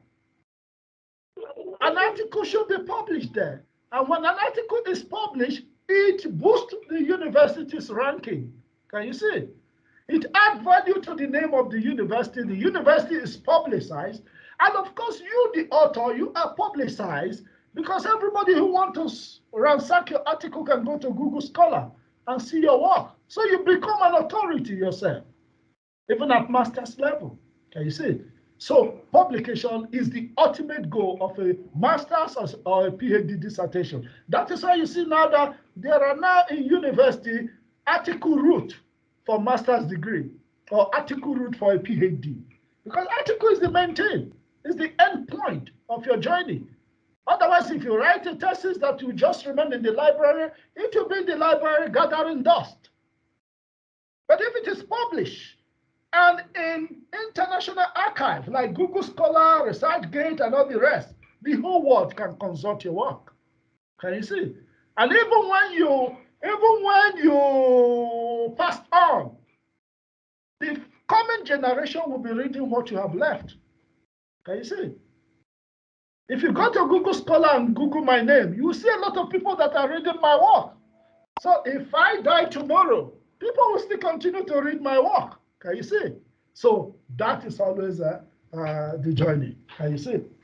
So that is always why it is good to write an article. That is, if we decide to leave, our coming generation will certainly continue from where we stop. For instance, today we'll talk about Kamas. We'll talk about Adam Smith. We'll talk about, we are talking about these people up to today because of what they have left for us. Can you see? Because of what they have left for us, the coming generation. All right, that is why it is good to publish your work. Why must you publish your paper in an academic journal? Your article becomes permanent. It's permanent because published papers enter the permanent and accessible knowledge archive known as the body of knowledge. Why must you publish your paper in an academic journal? Your article is improved through the intervention of proofreaders, reviewers, sub-editors, and of course, editors. Can you see? The quality of your article is improved because your article passes through what we call peer review. Can you see? And it is reviewed by your proofreader, sending it to a proofreader to enhance the quality or the readability of your article. And of course, it is sent to reviewers. Reviewers give their feedback, you improve your work. Then, of course, it is also sent to sub-editors before it comes to the chief editor of the journal, before your article is finally approved or accepted and published. So it has passed through many hands and the quality is improved. Your paper is actively publicized, and it becomes available to a far greater audience. That is why you publish. And you see, when your paper is in ResearchGate, Google Scholar, and other top indices, can you see, the whole world can look at it. I see, the whole world can look at it. You cannot hide a song, can you see? So, because it is there, everybody looks at it and cite it and read it, can you see? Then another aspect, your writing becomes trustworthy. Your writing, your article that is published becomes trustworthy. That is why you say when your article is published, there's always a stamp of the journal. There is always a stamp of quality assurance to say this article has passed through the stage of quality assurance. That is that four corner you see in some of your articles. It's a stamp that your article has passed through refinement. So it is quality. So which has been published carry a quality assurance stamp. Someone apart of the author think that it is good. I say. Then, of course, it is also a source of networking and recognition. Your article is a source of networking and people recognize you. In fact, when I was coming to University of Namibia, little did I know that other colleagues have already ransacked my work. And they were telling me, oh, we have seen your work. You have really worked, you know. Can you see? So it becomes a source of recognition in your field and networking. And I have networked with almost academics in every part of the continent because of my work. Recently, I'm collaborating with another Indian professor that just saw a lot of my work on Google Scholar. And we applied for a research grant, and the research grant was approved for about $20,000. And you see, this is part of networking. All right. Then article also is a source of income for researchers. Yeah, of course. When our article is published in South Africa, there is an income that is given to the institution. Out of that income, some percentage goes to the researcher. Although it is not for you to eat, it is not for you to use for salary, but it is for you to travel for your research-related matters, attend conferences, and of course, spend money from there for your proofreading, editing, and of course, sometimes also extending support to some students that are facing some challenges. Can you see? If you have a lot of money. And of course, it can also enable you to take students overseas, you know, that want to present some of their papers at conferences. So in South Africa, it's a source of income for universities and of course for researchers. All right. And of course, finally, your article is a source of promotion in your academic career. Can you see? If you're not publishing, you can't become a professor. If you're not publishing, you can't even move to the associate professorship cadre. So publication is a source of promotion, can you see, in many institutions of higher learning. Where to start the journey? Wow, I think I need to just rush up because I have exhausted my time, so that we'll start the interviews. Where to start the journey? Are you working on a master's or a doctoral thesis? Have you rounded up a project which ended successfully? Are you struggling with a problem with no clear solution? Have you an opinion or observation on a subject? Have you presented a paper at a conference? If you are in the above bracket, you have the basis for a publishable paper. Can you see? So think about it. If you have done all these things, or you have all these things, you have the basis of a publishable article or a publishable paper. Now, I don't want to dwell on this. These are the structures of an article. Probably I will send the slide to Dr. Micah Chirobo to distribute. You can, when you go through it, you understand what I'm trying to expatiate on. And of course, these are clarification in terms of the structures that have been provided, in terms of the pages, what an article should occupy in terms of the pages. And of course, some of the important guidelines related to developing an article.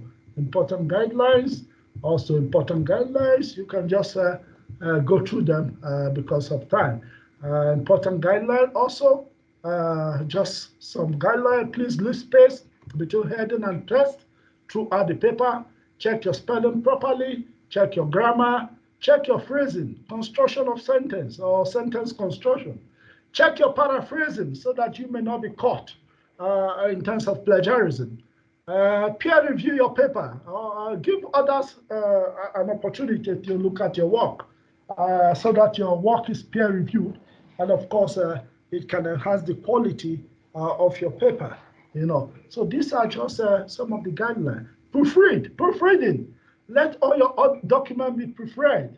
For instance, we don't send the thesis to oversee without a professional proofreading the thesis or the article, as the case may be, with even a certificate of a professional proofreader attached to this thesis by the student.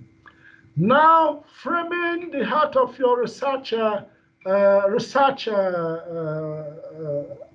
article, the heart, or article or thesis. The heart is like the problem statement. And in fact, I have adopted the problem statement of my former student, who is now your HR manager, Sylvia Narish, who is now Sylvia Scobert, who was my student around the year 2008, 2009 at CPUT, which has to do with Polytechnic of Namibia. If you look at the problem statement, it is very catchy.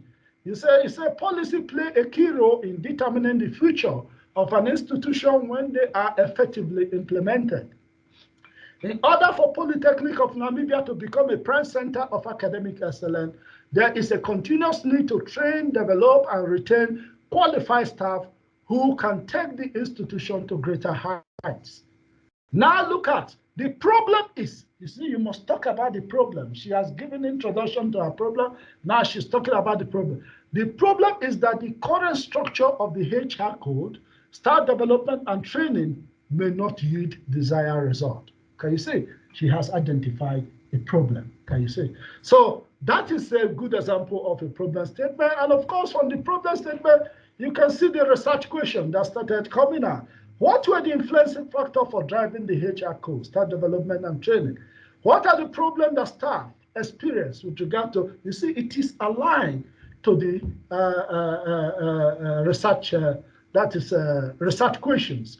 And of course, problem statement. The research question is aligned. The same thing applies to the objectives. They are also aligned to the problem statement and of course, the research question. So these are the objectives.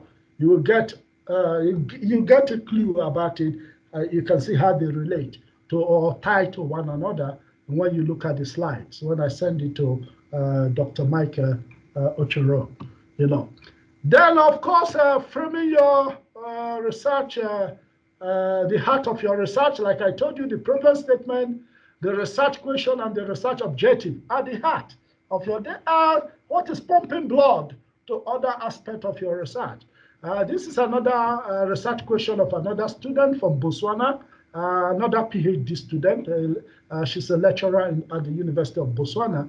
And you can see how aligned the research question is also to the research objective. That is why I told you that your research objective is the inverse of your research question. Now, literature review. We have spoken about literature review. What is literature review? Literature review simply means what have been written previously by experts, stroke academic in your selected topic, research area or focused, research area focus or area of inquest. Your literature review must be relevant. The characteristics of a literature review, it must be relevant, it must be valid, historical development of the subject. Your literature review must have the historical development of the subject. Where is the origin of the topic? Can you see? That is what literature review is all about. Support or oppose your line of argument. You must not look at literature review that only confirm what you thought or your ontological perspective. Look for literature review that opposes themselves, you know, two authorities arguing about specific topic. So don't just concentrate on only the one that you support your thought or your thinking process. Can you see?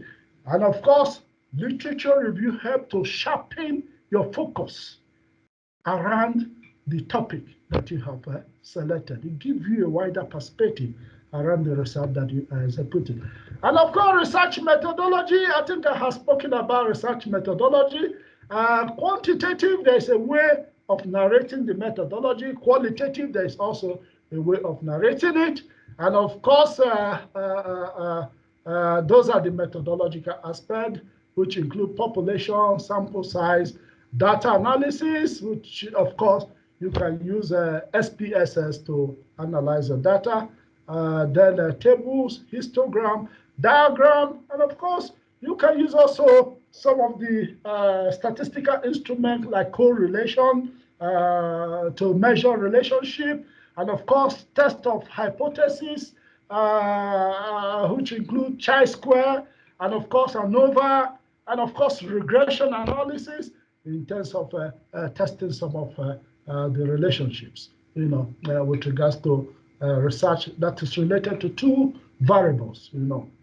And of course, effective implementation, effective interpretation of data is very, very important. All right. So final aspect of your article has to do with discussion of finding, critical analysis and reflection, and contributing your finding with your literature. Corroborating your finding with your literature. And of course, recommendation. Recommendation is suggestion on how to create a better world or improve the current system stroke status quo. Then finally, with regards to your article, what you have to include there is your conclusion. Conclusion is actually a summary of everything you have said or found in your article, or making a powerful statement related to your studies finding at the end. All right. So finally, key question to ask yourself after writing a paper. The first one there is readability. Is the paper readable? Does it communicate? Is it clear? Is there a logical progression without unnecessary duplication? Originality? The purpose of the writing? What is new? Is there anything original? Credibility? Are the conclusion valid? Is the methodology robust? Can it be replicated? Is it honest? Do not hide any shortcomings of your research. You will be caught. Can you see? That is why it's always good to state your limitation after any of your research, after executing your research. Applicability. How do findings apply to the world of practice? Does it pinpoint the way forward for future research? And another final one is internationality. Does it make an international global perspective? Does it take an international and global perspective? So your research now is not to be confined to only Namibia. Your research should relate to what is happening in other parts of the world. All right. Now, selected theme for abundant publication. You see, there is always a slogan in academia that this is the last slide, that you must either publish or perish. I was told this when I was doing my PhD. In fact, initially I thought it was an insult, but today, after publishing a lot of paper, I saw that in fact it's a blessing. It's publish and perish. So how do you publish? The first aspect is being a single author. From your postgraduate work. From your postgraduate work, you can, your master's, your PhD, you can extract some materials there, develop it into an article and get it published. Because like I told you, the main purpose of writing a PhD or a master's work is that it gets published in a journal or as a book, as the case may be, or as a chapter in a book, as the case may be. So of course, collaboration is very, very important for you to be successful in terms of publishing abundant publication. You need to collaborate. Collaborate with your students. Collaborate with your peers. Collaborate with your international peers also.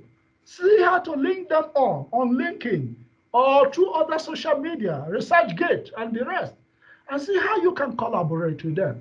So, like I said, in terms of collaboration, student collaboration is good. Develop your student, even at BTech level. Start giving them research-related assignment and project, and see possibilities of developing those projects into articles that can be published in a journal. Peers, collaboration, collaborate with your colleagues, peers, both your peers at NUST, peers at UNAM, peers at UJ, peers at CPUT, collaborate with them. If you meet them in conference, chat out a topic that both of you can actually work together. That can increase or boost the number of your publication. Industrial collaboration, of course, collaborate with the industry.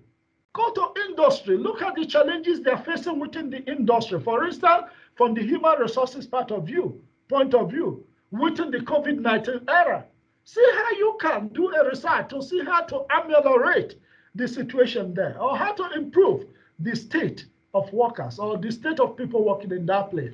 That can become a kind of collaborating with the industry in terms of what they do. So industrial collaboration is also very important. There could be other collaboration within the industry. For instance, if you're in the marketing field, there are other marketing research that you can do with industry. International collaboration. Collaborate with academics across the globe. Don't restrict yourself to Africa. Don't restrict yourself. Yes, thank you very much. Don't restrict yourself to Africa. Don't restrict yourself to Namibia. Don't restrict yourself to SADC.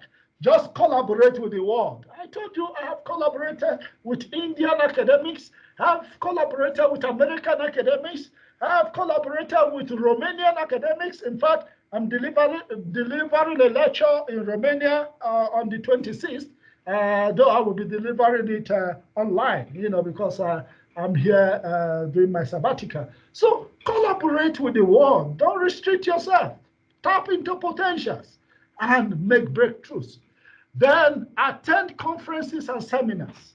Conference and seminar is very, very important, not just for academics. It's also important for people in the industry. So attend, learn new things, and of course, build your networks through conference attendance, conference participation. When you are going to conference after the COVID-19, have your business card with you. As you go, you share. When you give your business card, you see another academic that have his will give his. Before you know it, you start a friendship related to your academic work. Of course, attend conferences. The next one is diversify the kind of research you do. Diversify the kind of research you do. Don't say because you are very good in quantitative, you will not venture into qualitative research. Can you see? If you're a quantitative expert, there are instances where you can just do a minor interview and that becomes a basis of research. Or if you are quantitative or qualitative, don't say you cannot do a desktop research where you can be a critical thinker trying to see how you can change society by writing a topic that is research related. That is how you see some journals have what they call conceptual paper. Some journals have what they call qualitative paper. Some journals have what they call research paper. Some journals have what they call quantitative paper. There are even some journals that have what they call viewpoint. In fact, I have published 2 viewpoint papers in Emirate Journal, International Journal of Social Economics. Can you see? Which is copious and of course IBSS indexed. Can you see? So you can publish in different areas of research-related papers. So diversify where you get your work published. Can you see? Diversify. Don't say, oh, I have to only publish in very high impact journals. No, diversify where you publish. The most important thing is not about the journal where you publish alone, but who is reading your work. And of course, nowadays to publicize the readability of your work, make sure your work appears on Google Scholar and of course ResearchGate. Sometimes you can see that your paper, the paper you have published in just some journal that may not be as high as the other, is even more read and more highly cited. So definitely you should try your possible best to diversify, because if you concentrate on only the high impact journals that publish your paper once in 2 years, definitely you will be a slow academic. So look for journals that are of quality and also the journals that are prolific in terms of their publication. And most of the open access journals, maybe when we talk again in future, I will give you a lot of lecture on open access journal.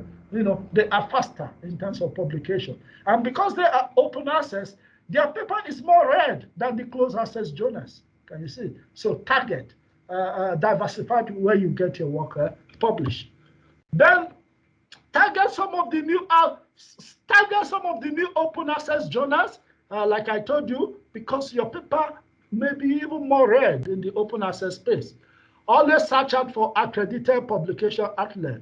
Or go to South Africa has a list of accredited journals. So take that list if you are able, if you have access to it, and look at journals that are accredited and attempt them to see if your paper can be accepted in those journals. Review for journals. Participate in peer reviewing for journal. Be a reviewer for journal. By reviewing many other people's articles, you learn from other people. Can you see? You learn the skills of other people in research, and that can actually improve your way of writing. All right, great. Then be part of editorial team, so board of journals. Anytime you are invited, or seek out how you can be part of a editorial team. Can you see? With that, you are recognized in the field, in the publication arena. And of course, with that, you are also reviewing other articles, which of course increases and boosts your skills. All right.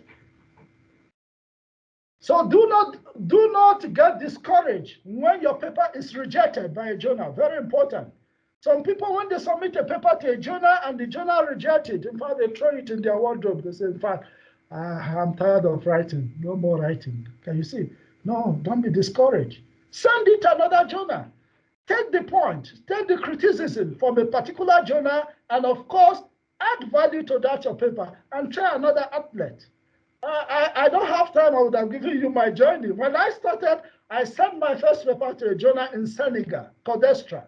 Codestra rejected my paper. And Codestra is only accredited by them, by South African DOE.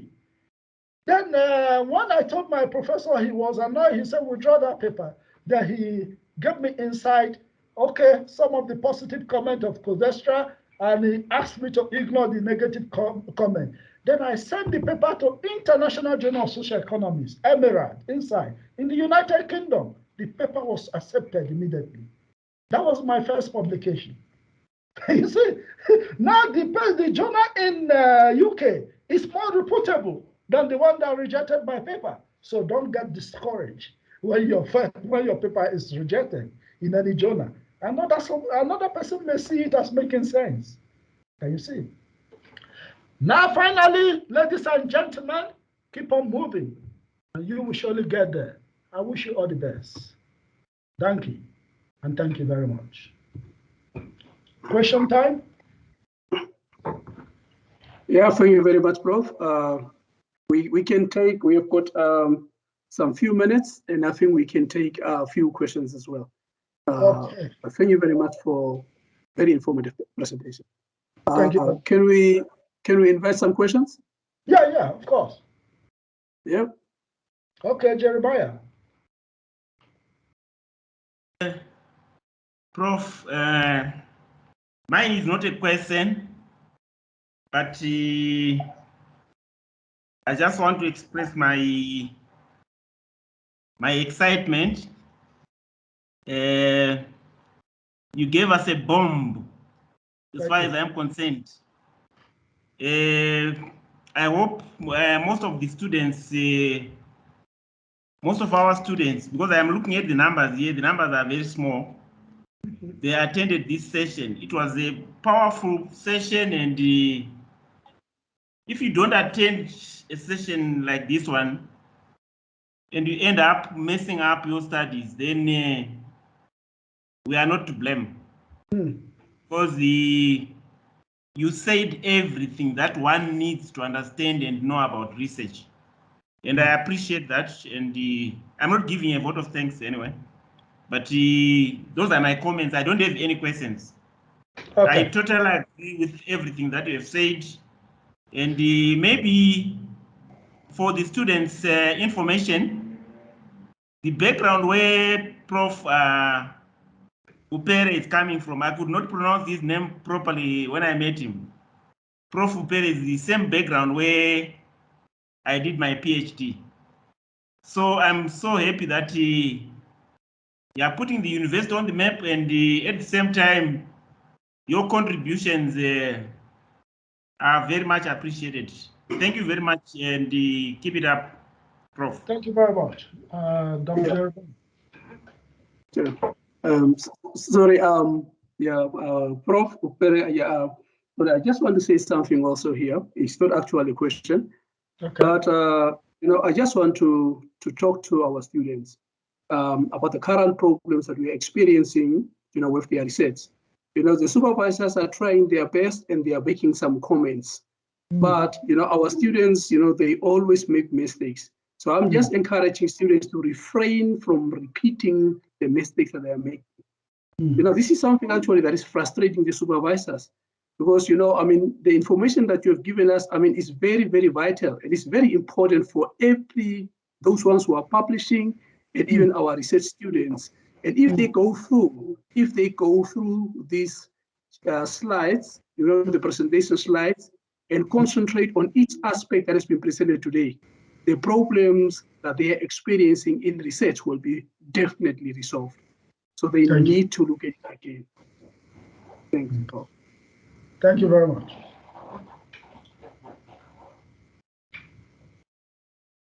Any other questions? Where are the ladies responding? Any other question? I'm hearing only the voice of men. Where are the ladies?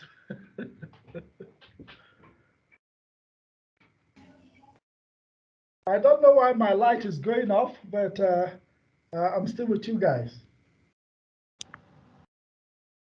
The light in my office just went off. Okay, it's back. Any question? Okay. Maneni, you are welcome to ask your question. Yes, the ladies are here. We cannot be defeated. That is what I want to hear. Okay, I want to hear your voice. What is your question? Thank you, Prof. Thank you for brilliant presentations. It's very enlightening, especially I think for our students, but also for academics like me that are busy with their studies as well. You keep on talking the importance of publishing, or either you perish. This is at the back of my mind current. I just need a quick advice on how do you go about publishing your thesis before the thesis is ready for examinations? Let me say, if I have enough literature review and I feel like I want to publish from a literature review chapter. You know, I haven't started collecting data yet, but I just feel that I have done a lot of literature that I can get a paper out of it. Yeah, but crafting it, it's, you know, if I can just get a bit of directions there. Okay. You see, in terms of publishing part of your PhD thesis, there have been a little argument around it. There are people who see it as something positive, but there are also people who see it as something negative. So it is a kind of a disputed area amongst academics. When I was at CPUT, we were encouraged to publish from our thesis even before the thesis is ready. And in fact, you can even put part of your articles or your thesis when it is going for examination to prove that this thesis is of high standard because papers have been published in them in journals. But now along the line, some of the political academics, those who want to play politics in academia, came with another concept which they call self-plagiarism. And they say if you publish before your thesis is ready, and now you didn't quote it again in the thesis, then you have copied yourself. Then it becomes self-plagiarism. So it is something that is still being disputed. And of course, it is something that should be tied to a particular institution's policy. So if an institution approves that students can publish while progressing with their PhD, well, it is welcome. You can go ahead with it. But if it is something that is creating a dispute within the institution, I think it is always very good to start submitting your paper when you are rounding up with your thesis. Can you see? Because also, except it is a conceptual paper, definitely you can publish part of it. But you know, conceptual paper also takes a little while to get published, you know, compared to when you have finalized your thesis, then having all the structures, which is of course introduction, problem statement, objective, then of course literature review, methodology, data analysis, and conclusion. Then all the structures are there. Instead of just publishing an article that is just qualitative out of your thesis. So it remains an area that is highly disputed, but I think you can also find out from your institution policy whether they allow people to publish before the completion of their thesis. Now, of course, you can always get a paper out of that in terms of selecting your topic within that particular section, like your literature review that you mentioned, and giving it a title. Then, of course, providing the fact that you are using a particular qualitative method, maybe this paper is a conceptual paper, which rely on secondary data. And of course, it has to do with the author's perspective or the author's view, you know, in terms of this paper. You know, then towards where you need to do your data analysis, you can use what they call critical analysis, where you criticize different authorities that you have already mentioned in your literature review, criticize their views, and out of that, come up with a middle point, you know, something new, and conclude. So it is doable, but sometimes also it is advisable to actually do it when you are closer to rounding up with your thesis, except you are using an article-based research. Now we have article-based research, if that is the route you want to go, where you can write, say, up to, say, about 3 articles or 4 articles for your PhD. You start directly article 1, article 2, article 3, then you put them together, then write the conclusion, write the introduction, and submit as your PhD. That is also another way, if that is what you like to do. Can you see? So we have now 2 streams. One is writing your thesis fully. Out of the thesis, you extract articles to publish, or you write your article, 3 or 4 articles, then you put all the other structures of the thesis that are not existing in the article. Then it becomes a thesis. You see. Is that clear? Okay. Yes, Prof. My hand up. I just want to know if that is clear to Shimanini. Yes, Prof. Thanks. Okay. Thanks okay. for that. Yes. Thank you very much. And Yeah, Prof. Sorry. Okay. Yeah. Can I add something there? Yeah, you can. Yeah, herself, she should be very careful. I've always been talking to her about publishing, because exactly what you said is what happened with me. I found myself in a very difficult position because at CPUT you don't graduate if you have not published. Yeah. So your timing should be very, very, very careful, because myself I almost got into deep problems. Yeah. Okay. Because the time when I was to publish, when the article was almost accepted, that journal was disaccredited. Okay. So you have to be very careful. You check with Professor Rust and find out exactly what you can do. Yeah. Okay. Yeah. Cool. Thank you very much for that insight. Any other question? Okay. Prof. Since we are running out of time, Okay. I've got a very conclusive question here. Okay. Prof, can you please tell us, how approachable you are in terms of the availability? Because I don't want actually us, just to go there and queue, in front of your office. So, you because, say how? You say how? How approachable you are in terms of availability? No, if, for example, are you approachable? Are you? Yeah, definitely. I'm approachable. Basically, just when you book, when you tell me the time you are coming, I'll make myself available to see you.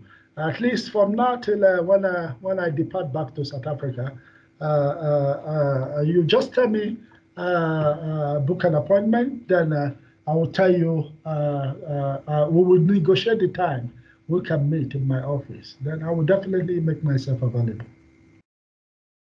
Okay, and then perhaps maybe if there are some questions from the student side, they want to know something, how can they go about to reach out to you?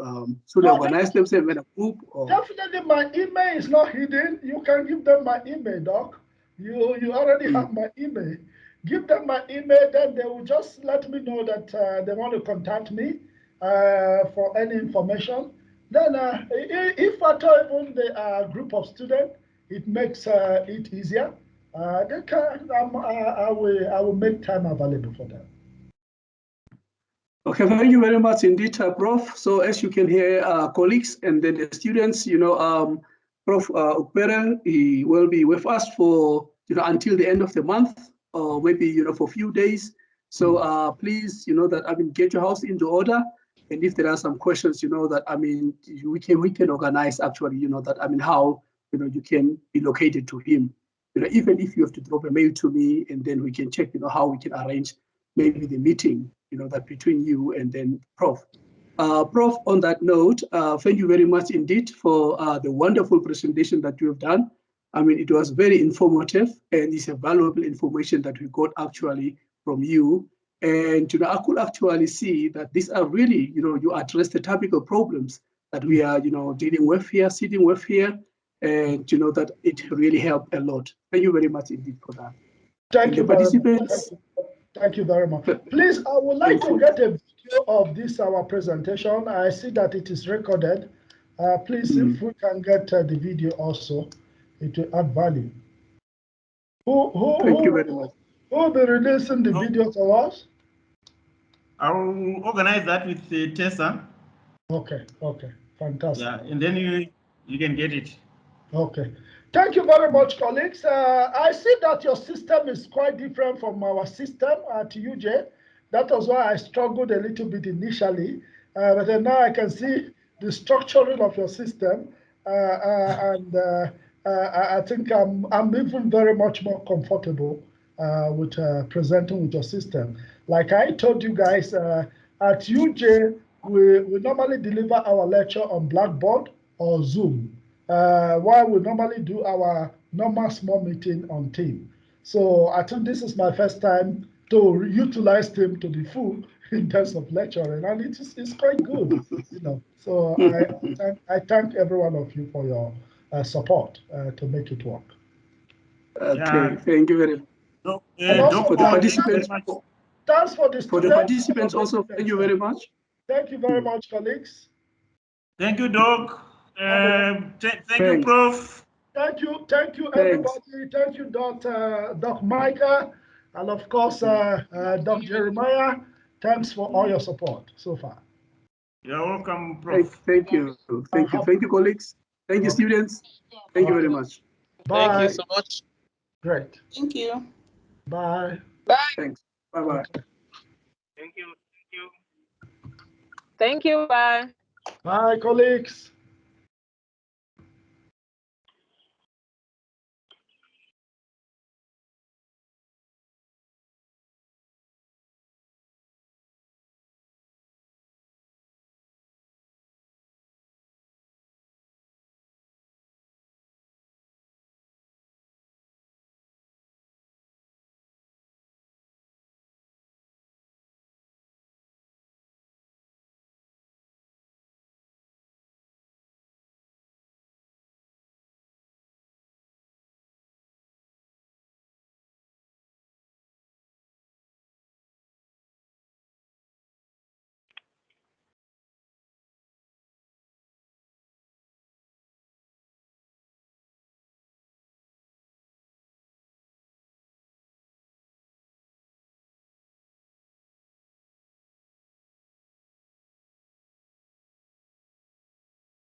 Ya, bueno, eso fue mi proceso tocar el tema. En la pandemia.